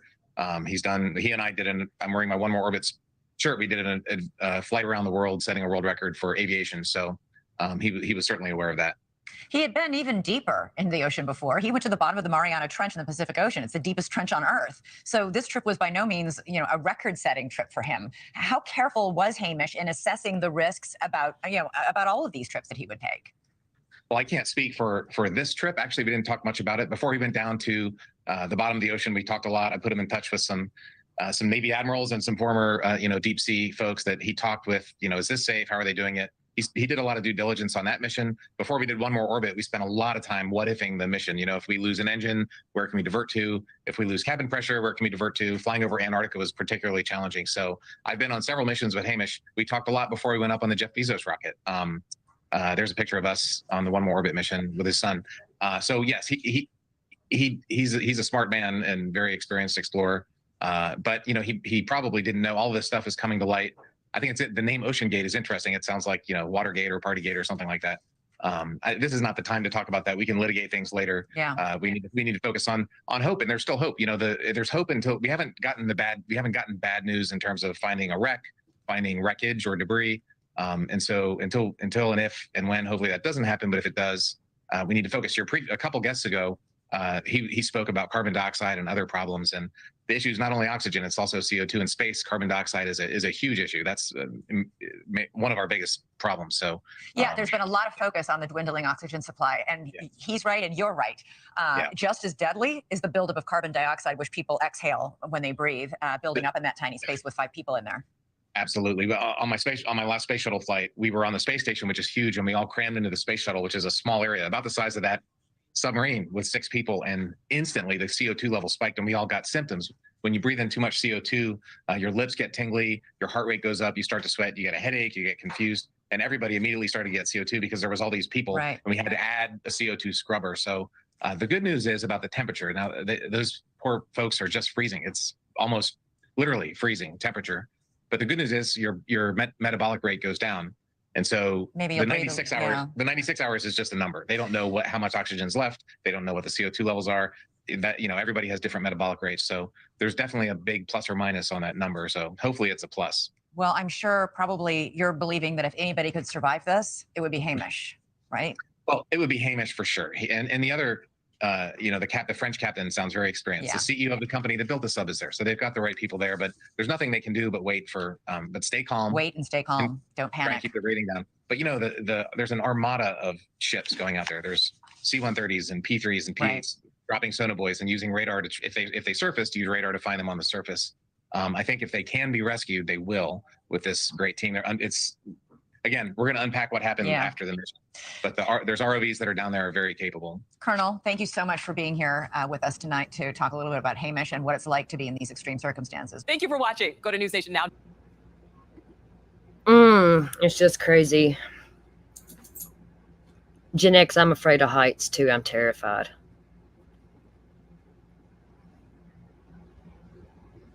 I'm terrified of heights. I don't even like ladders. And Gen X, let me see here. You said something about you're heading out. Oh, in 2025. Okay. I was going to say, well, be safe. I thought it was today. I'm sorry. That sounds fun, actually. That sounds really fun.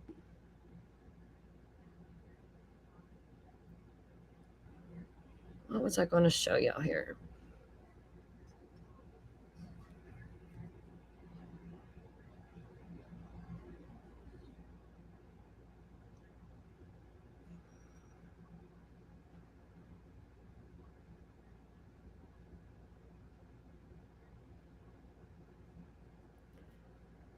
Let's go over here.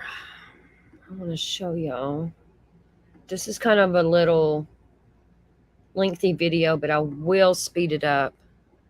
This is from Ocean Gate itself.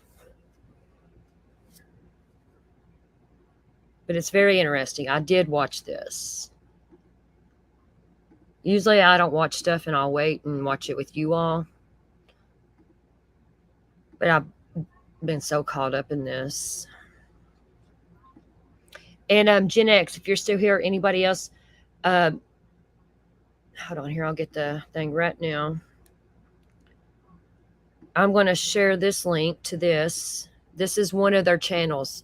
This company, the Ocean Gates and stuff, does have channels here on YouTube. Here's one of them.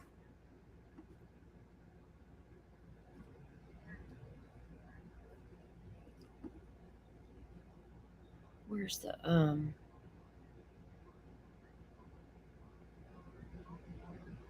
what is I gonna say here? I got 500 things going on at once here. Hold on, I want to get both of these channels.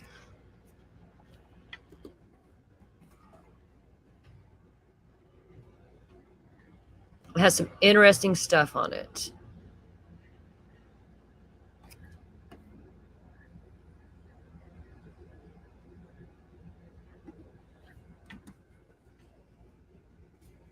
Where's that at? Hush, Winnie, Winnie, Benny, hush, baby. Here we go. And I wish there was a way to download these what they have on their channels, because I have a feeling these channels are going to disappear. Like everything else. That's what I'm just said. I said that to myself the other night, Squid. I hope people are getting this stuff. There's both of the channels to this company.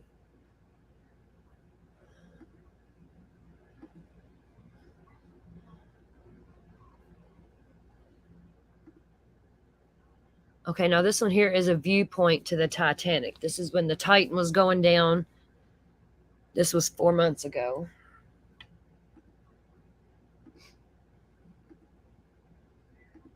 This is directly from their channel.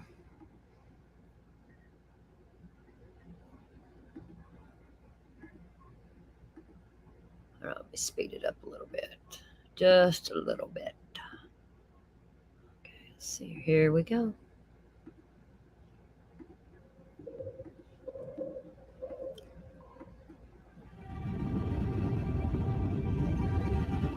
The majestic bow of Titanic looms out of the darkness as our submersible rises slowly.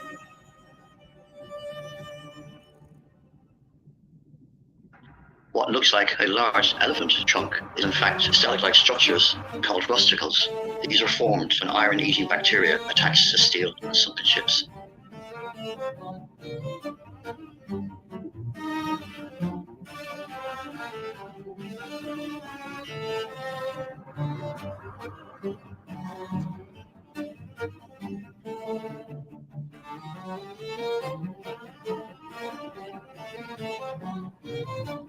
Those ones are coming out of the center hose pipe, but the center anchor chain would have come through.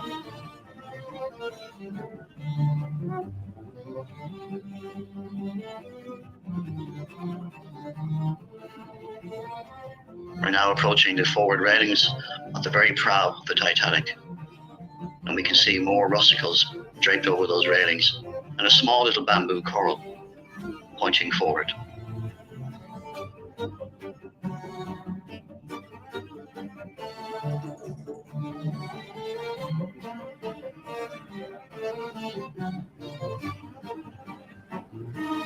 We're now looking into the weld where the huge center anchor still lies in its place.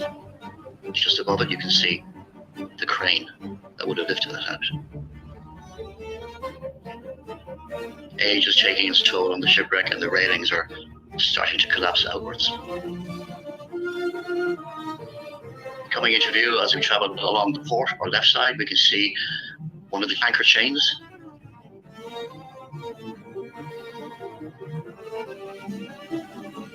And in the distance, on the right-hand side, some mooring bollards and a very large bronze capstan comes into view. Still glistening and shiny after 111 years on the seabed. The anchor chains are now moving there towards the windlasses where they would have pulled them back down into the chain locker at the bottom of the ship.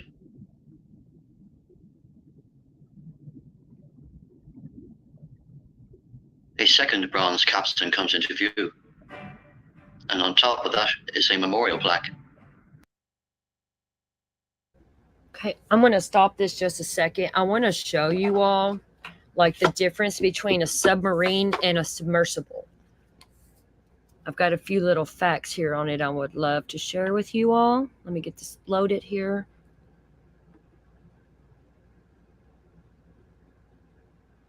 Submarine, enough power to leave port and come back to port under its own power.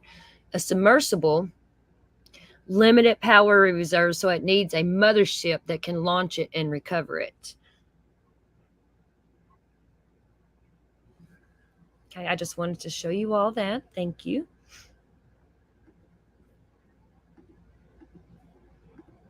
That was left on a previous expedition in the past.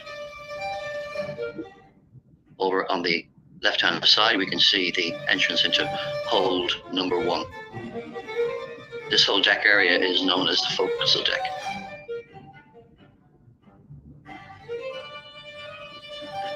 What looks like a wall there in the background is actually a breakwater or wave break, as it's described.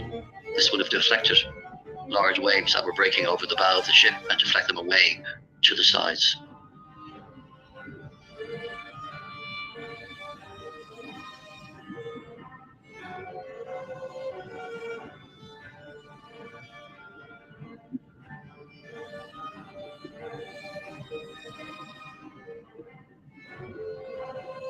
Now we have a closer view of that memorial plaque on the capstan.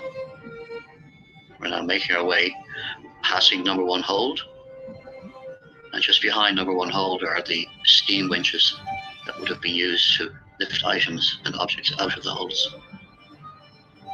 There's a much better view of the wave break.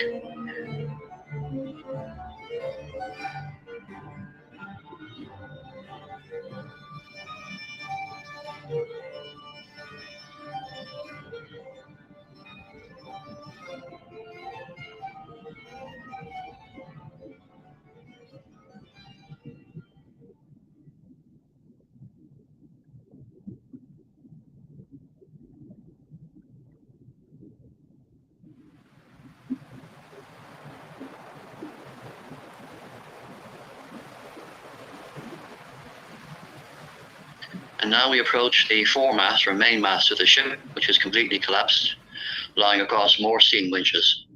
When I first dived on the ship in the summer of 2000, the main mast lay right across the well deck onto the bridge. And now, as we can see, it has completely collapsed. It's very sad to see it like this. Looking down into the well deck, we can see the doorway that would have stepped out onto the crow's nest. The crow's nest where Frederick Leake, the lookout, spied the iceberg. The bell would have hung just above the doorway on that hook.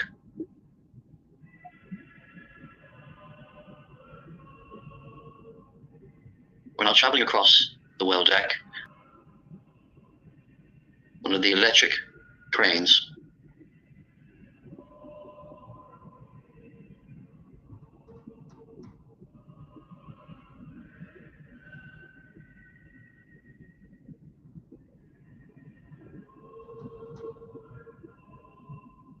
and we're now rising up above towards the bridge area, going over across B and A deck.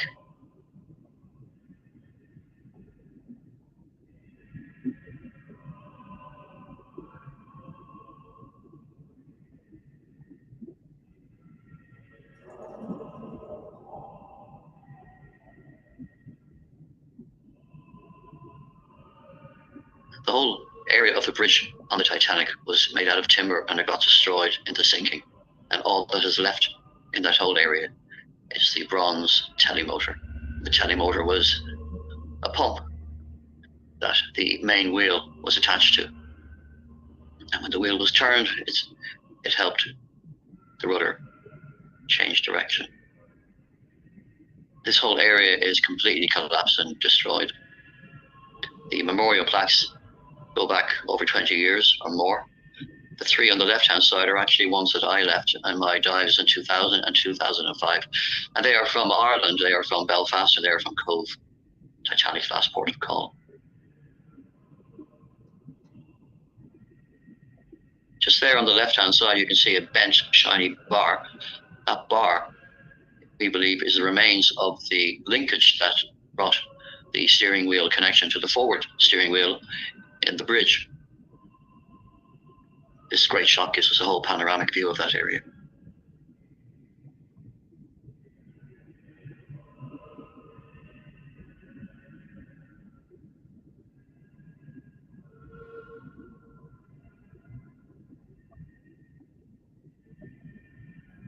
Now, the wall behind the telemotor here is in fact, and what looks like 3 windows are actually dummy windows that were placed into the navigation and chart room and the pilot's room. They actually light in from the trunking area that left air ventilate down. On the left there is the remains of Captain Smith's cabin, which is completely destroyed now. It was quite intact when the wreck was first discovered in 1985, but nature is taking its toll. We're now approaching the casing number 1, the funnel, where the funnel number 1 was, which would have gone all the way down to the boiler rooms and the uptakes for the smokestacks.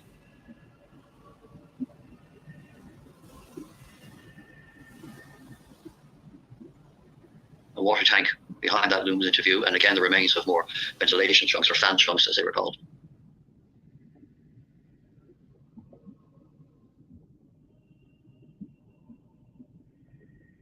And now we're just coming towards the expansion joint.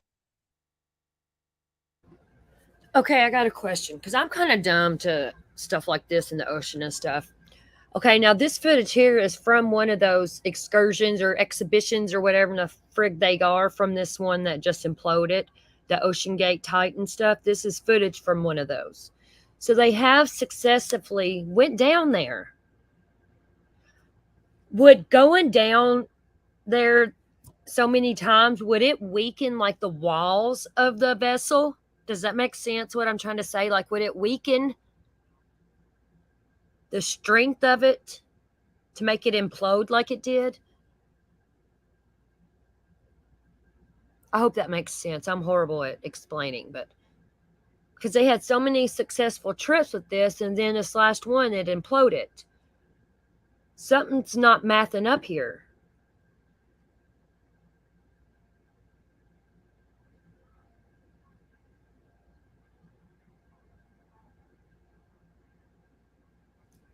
See, that's what I'm thinking, Gen X. You know, all that pressure, those many times, put on that little bitty tuna can, I think it weakened the walls and made it implode like it did.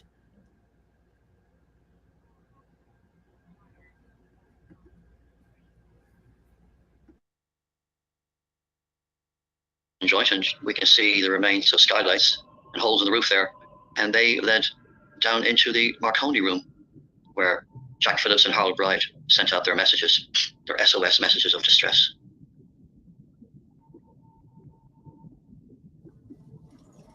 And we're now approaching the void or open space of the remains of the grand staircase. There's nothing to see of the grand staircase. That was completely destroyed in the sinking. So all we have is just a gate path going down into the ship. We'll be coming back to that in a few minutes, just to have a better look.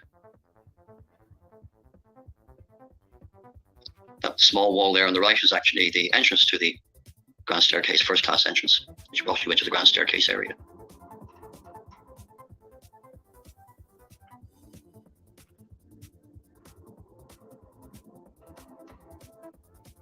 This area we're approaching now is the reading and writing room area and the first class lounge. And it's also the area where the ship broke in two. So a lot of this is quite destroyed and a bit difficult to make out. But just to the left-hand side there is the void where the second funnel was.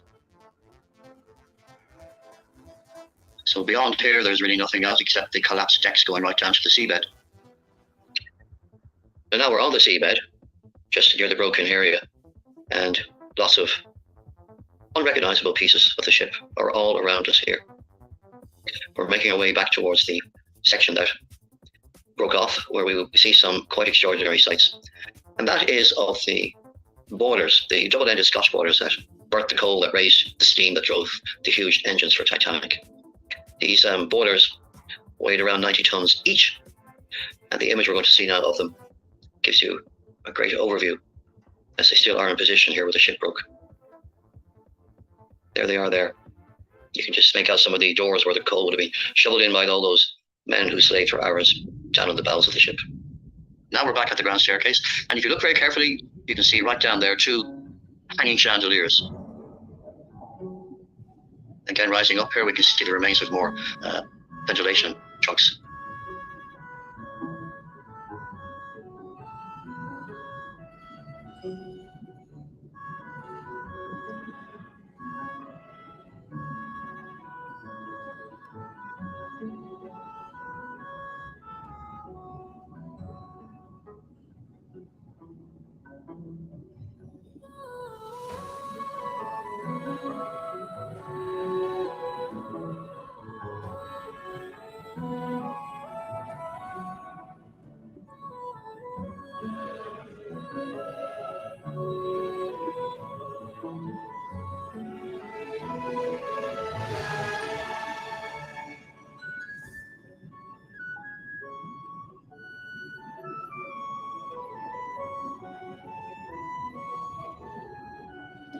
We're now traveling along the port side again, back towards the bow, the boat deck, just there on the right-hand side, and one of the 2 remaining lifeboat davits hanging out. It gives you pause to think about the people who got into those lifeboats.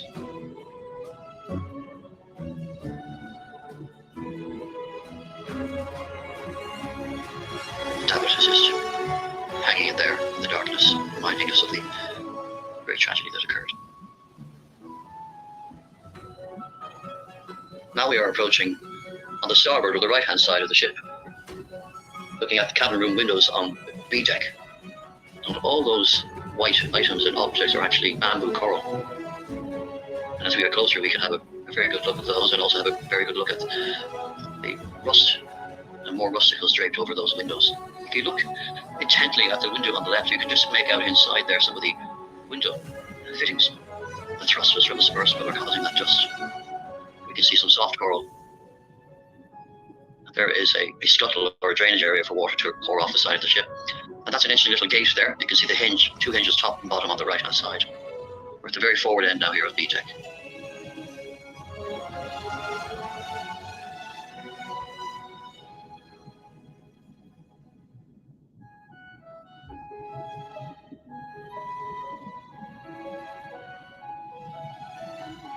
And we're now just coming into view will be the well deck, just below the bridge area, and B and C decks, where the electric cranes and holds number 2 and 3 are.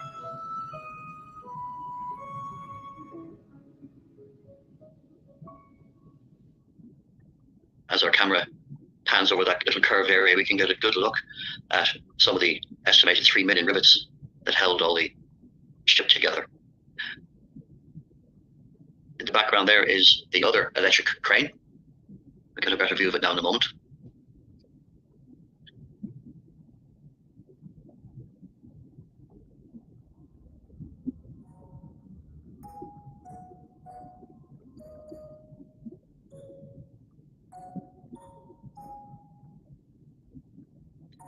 And now we're panning away back towards the starboard side of the forecastle deck, and we can see the anchor chains again, some triple fair leads in the distance, the anchor crane again in front of us, and a little hatch there. You see it there, the lid is gone from it. That goes all the way down about 3 or 4 or 5 decks. And that wire draped over the anchor chain there is probably one of the ones that held the crane in position. And we make our way away into the darkness as we think about where we've just been.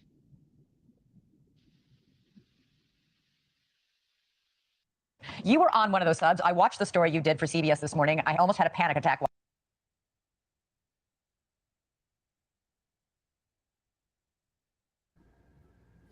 Okay, now this guy here, he has actually been on that submersible.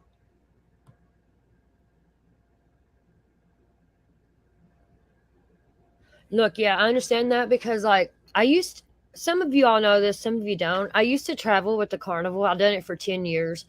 And I got off the road like 2 years ago because my mental health got so bad. And just put it this way, I do not ride any kind of rides like that at all, ever, anywhere. I've seen so much shit. Just like that one, there was a death at the Ohio State Fair a few years ago. And it was because water got inside of one of the tubes and rusted it. And a young boy lost his life over it, you know? And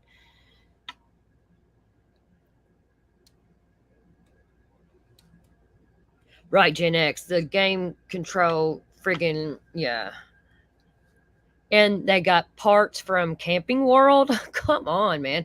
You're a freaking millionaire and you're taking the easiest way out and risking people's lives. Makes no sense. This guy here has been on it before, and let's listen. Back watching you get into that thing. It's so small. How big is it, and how long were you told you could survive in it? It's about the size of a minivan, but it's a cylinder, so it holds 5 people. There's no chairs, there's no couches. You're sitting on the floor with your back against the curved sides. As I'm sure you've heard, there's 4 days worth of air. There's 3 different systems. There's as your previous guest referred to, there's a scrubber, the same ones they have in spacecraft, that converts the carbon dioxide you breathe out back into oxygen. If that fails, there are these, they look like fly strips, you hang them from the ceiling, that they're backup scrubbers. And if that fails, they have scuba tanks, oxygen tanks, under the floor of this thing that you can pull out. But there's no food and water apart from the one sandwich and the one water bottle you bring with you. All there is by way of a toilet is basically a big Ziploc bag. Oh my gosh. All right. At one point when you were on the sub, you lost communication with the mothership on the surface, only for about 2.5 hours, right? And what did you do when you lost communication? Did you just drift around, or what happened? I should be clear on this. So they never lost contact with the sub. There's a ship on the surface that can send short text messages down to the sub beneath the sea. There's no GPS underwater. There's no radio underwater. So all they can do is send these little text messages. The submersible does not know where it is relative to the Titanic. It might be right over there. It might be right over there. They can't see anything. There's no windows except a tiny round porthole at one end. So up on the ship, the control room looks down and says, it's off to your right by 100 yards. They direct the sub. So what happened for a few hours last summer was during one of these dives, the ship on the surface was giving directions to the submersible on the seafloor that were wrong. Something went wrong with the directional system, and they spent the whole day looking for this Titanic, never found it. And so these passengers who paid $250,000 a head had to come back to the surface having seen nothing. So I got to get your reaction when you hear that they've lost this sub, that they lost control and communication of it at an hour and 45 minutes into the descent, which I think that's about how long it takes to get down there, or no? That would be about halfway down, 2/3 of the way down. 2/3 of the way down. And then by 9 p.m. Sunday night, it launched Sunday morning, they reported it missing. What do you imagine is happening on board? So first of all, aside some from context. panic, I mean, I this just is can't, you know. Yeah, this is the only submersible in the world still operating that can go to the Titanic. So it is a one-off. It is a one of a kind. There's not, it's not like an iPhone made by the thousands. There's one of it made by this one man who's had experience building airplanes and submarines, Stockton Rush. He runs the company.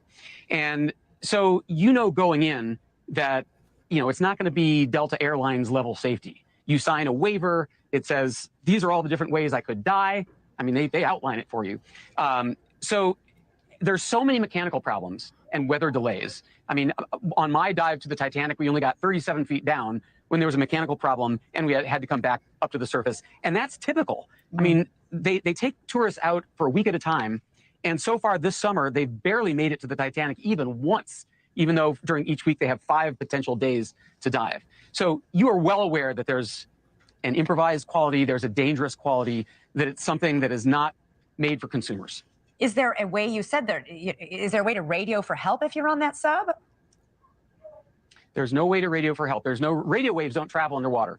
So there are 2 systems of communicating with the submersible. One is every 15 minutes, it sends out a ping, an audio ping. Sound waves travel through water. So the surface ship picks that up and says, okay, they're still alive. The second way is while they're within sound range, they can send little text messages, short text messages that say, usually it's, the Titanic is 100 yards to your right, that kind of thing. They've lost both of those signals. That's not what happened last summer. This is really terrifying. I mean, if you think about it, there could only be one of 2 things that have happened. So if the power went out, then they couldn't send pings and they couldn't send texts, but maybe they came to the surface and they're bobbing away someplace. I will say they have 7 redundant ways to get to the surface. They have 3 different kinds of weights they can drop. They have propellers that push them up. They have airbags they can inflate 7 different ways, and several of them work even if the power is gone. So if they are alive, they should have been able to get to the surface using one of these methods. Unless one of 2 bad things have happened. One is that they got snagged on something, maybe one of those ghost nets, the big fishing nets that fishermen cut loose, or maybe a piece of the Titanic, or the worst case scenario is that there was a leak in the pressure vessel, and that would be an instantaneous implosion. Thank you for watching. Go to newsnationnow.com. A lot of people look creepy. It's crazy. Okay, so this next thing here, Stockton Rush's wife, the inventor and CEO of this vessel, has relations or whatever to some people that passed on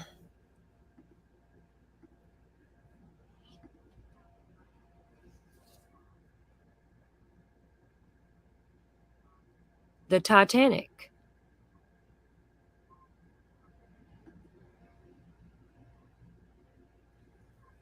And I'm going to show a few things on that. It's fucking crazy, this stuff, man.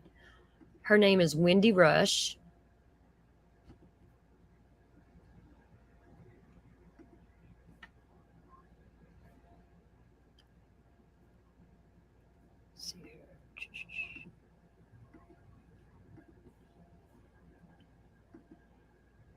The world is holding its breath as it prays for the safe return of the 5 people who went missing after their submarine, which was down in the water to explore the Titanic, lost contact.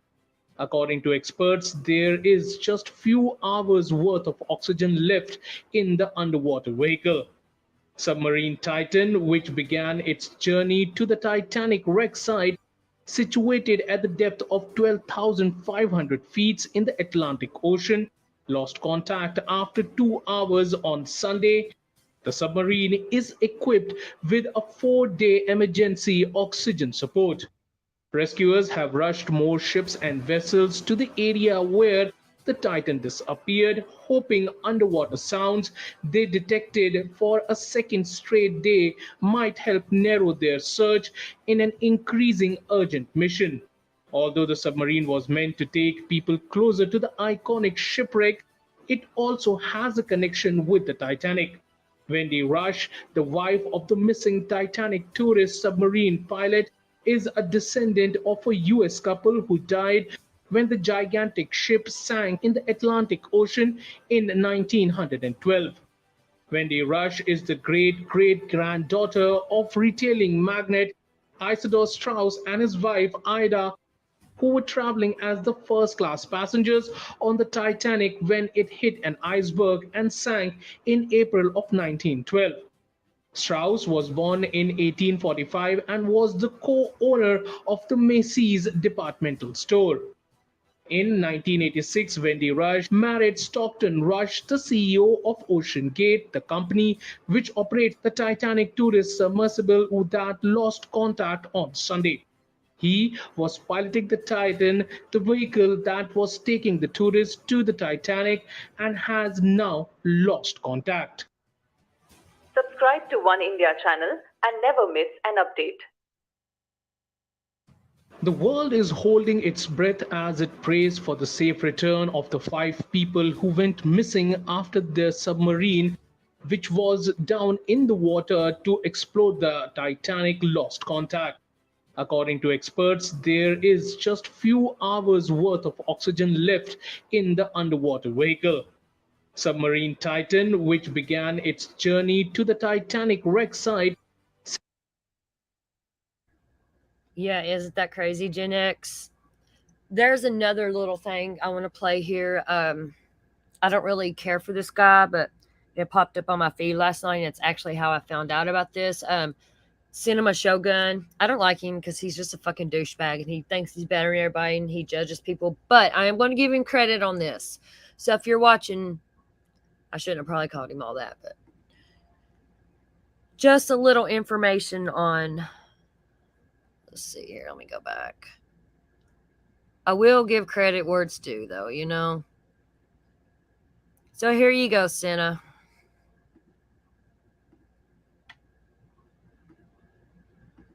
But anyways, his wife, she just so happens to be a descendant of a couple who died on the Titanic.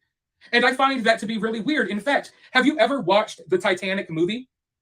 If you did, you may remember at the end of the movie, there's like this old couple that are hugging in bed as the Titanic sinks because they're kind of like too old to escape. Well, that scene was a dramatization of what actually happened to this woman's, I believe it was like her great grandparents or her great grandparents. It's really weird. Let's go ahead and learn a little bit more. Make sure you hit that thumbs up button while we're at it. Submersible pilot's spouse is descended from a famous Titanic couple. Wendy Rush is a great-granddaughter of the retailing magnate Isidore Straus and his wife Ida, two of the wealthiest people to die aboard the ocean liner.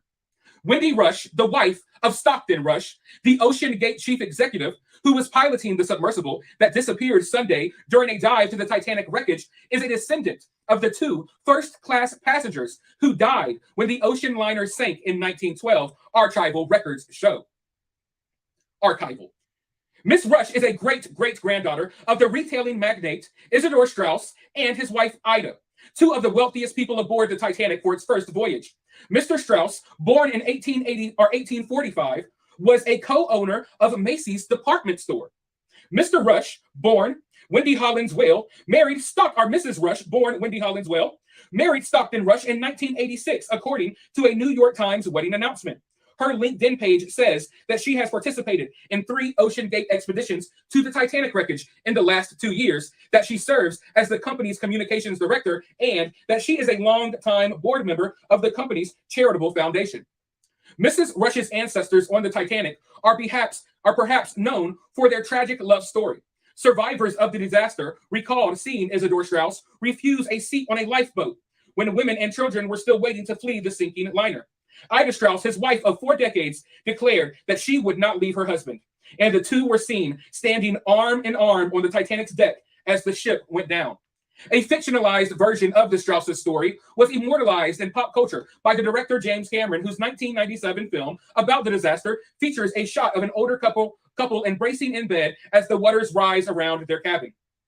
Mrs. Rush is descended from one of the Straus' daughters, Minnie, who married Dr. Richard Whale in 1905. Their son, Richard Whale Jr., later served as president of Macy's New York, and his son, Dr. Richard Whale III, is Mrs. Rush's father, according to Joanne Adler, the executive director of the Straus Historical Society. Isidore Straus's body was found at sea roughly 2 weeks after the Titanic sank, but Ida Straus's remains they were never recovered. So how crazy is that? You know, as if this story wasn't crazy enough, all of this stuff just makes it seem so unreal. And considering the fact that this woman's great-grandmother, or great-great-grandmother, she was never found. Presumably her body was in the Titanic, you know what I mean? And now her husband is down there.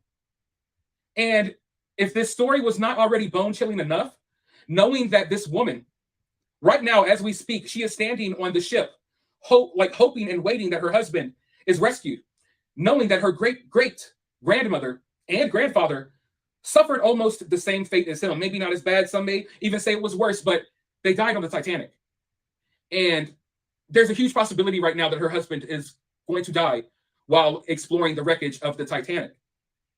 If that's not one of the craziest things I've ever heard.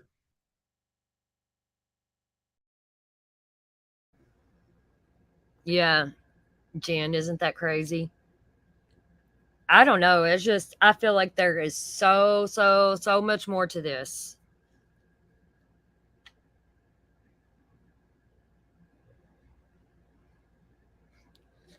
Crazy to me.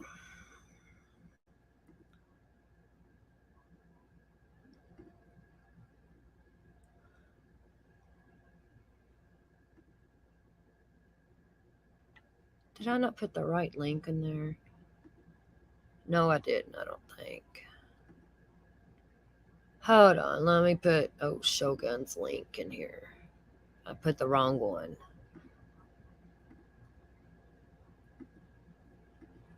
Here is the link to that. My bad. I just realized I put the wrong one. But yeah.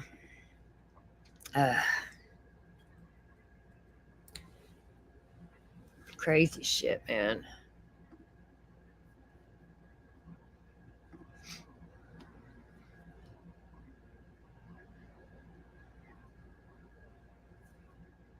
Crazy, crazy.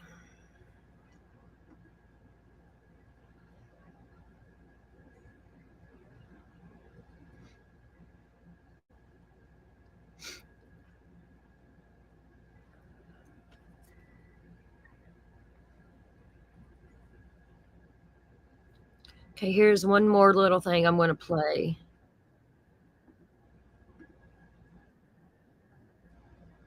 Where they were sued by a Central Florida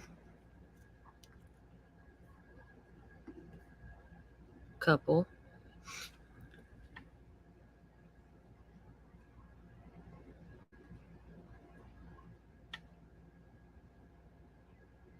Squid, I know, right? That's what I'm saying. I don't care for him. I don't, but yeah, I don't care for him. Be good. Hey, love. How are you? Yeah, I don't care for Shogun. I found him from watching, because I followed the Britney Spears stuff really closely back then yeah, that's how I found him. I don't really care for him. He always wants to judge everybody's looks and this and that, but without him, that's how I found this. You know what I mean? And yeah, he's always in the algorithm. It's like, shit, I can't escape.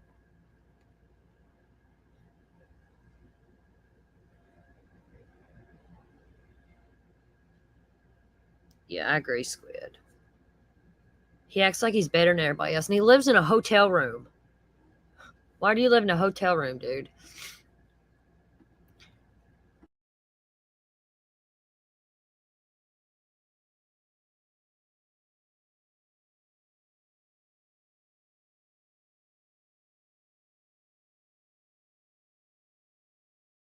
The waves, time is running out in the desperate search for a sub that vanished while carrying 5 people to see the wreckage of the Titanic. Now the U.S. Coast Guard is racing to pinpoint the source of underwater sounds detected in the search zone. 3 more vessels arrived in Boston today to aid in the search, including one that has side-scanning sonar capabilities. We need to have hope, right? But I can't tell you what the noises are. But what I can tell you is, and I think this is the most important point, we're searching where the noises are, and that's all we can do at this point. The Coast Guard says data about the noises have been shared with U.S. Navy experts for more analysis, but once located, retrieving the Titan vessel in time presents another challenge. Oxygen is expected to run out by tomorrow morning.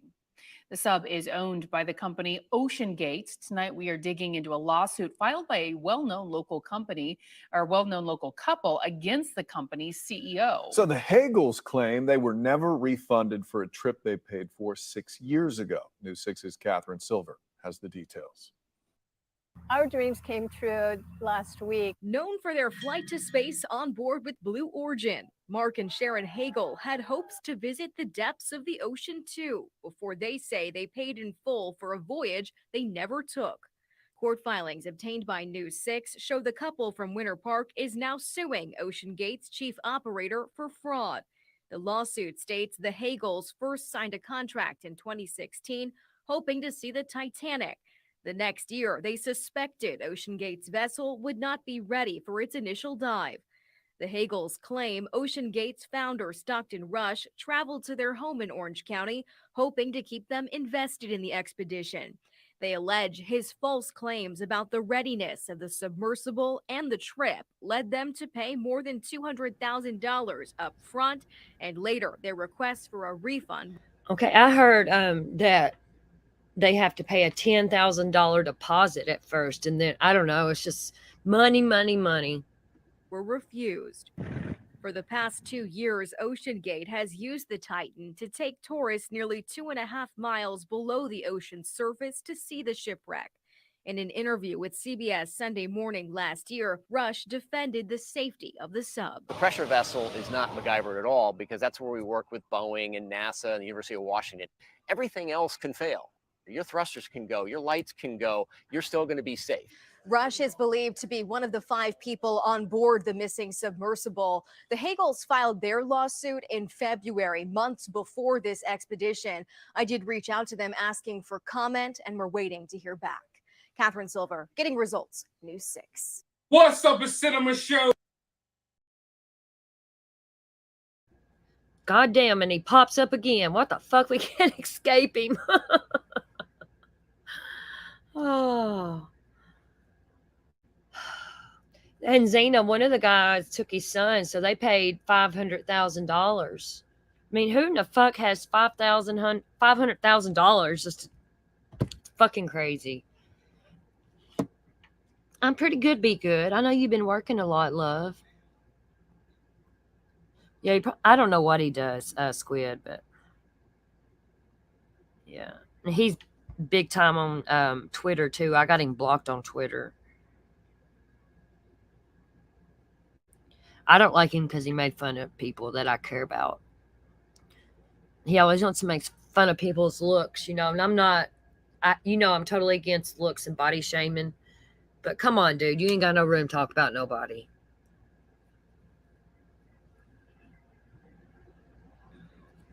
But that's about it. All I have for today on that. Let me get Gen X's link again, because Gen X may be going live about this. Not today, but I'm sure she's going to be doing some research and stuff on this. Gen X is my girl. She's from my OG community. I've known her longer than a lot of people on here. And I trust her, and I don't trust many.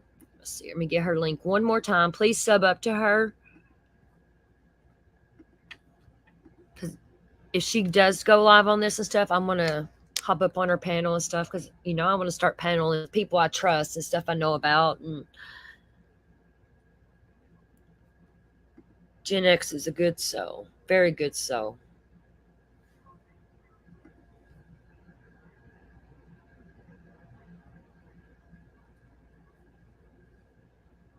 What do you mean at 3 p.m., Zena? The press conference? Is there another press conference coming up?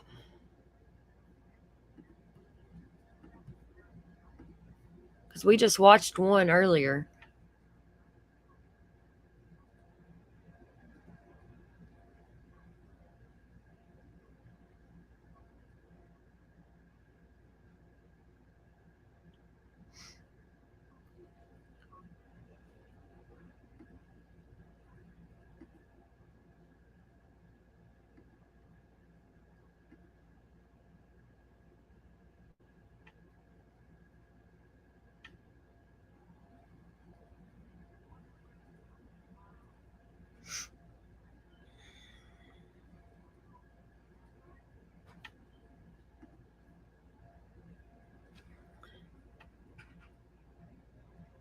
Yeah, we just watched the presser, Zena. It was I believe it was at 3 o'clock my time, or East Coast time.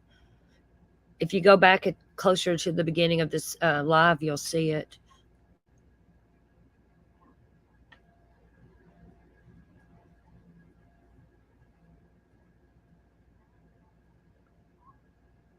But I'm going to hop off here. I might come back later. No promises. Just some chit chat, and catch up, or might go live on Allie's channel. I had her plan a live for us, and I just had so much going on over the weekend and all that. And make sure you're subbed up to Allie and Squid's channel. Squid, can you drop yours and Allie's channel links? Please sub up to Allie and Squid too.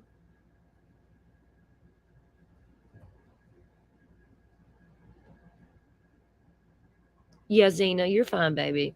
But yeah, we covered the press conference live. Unless there's another one. There might be another one.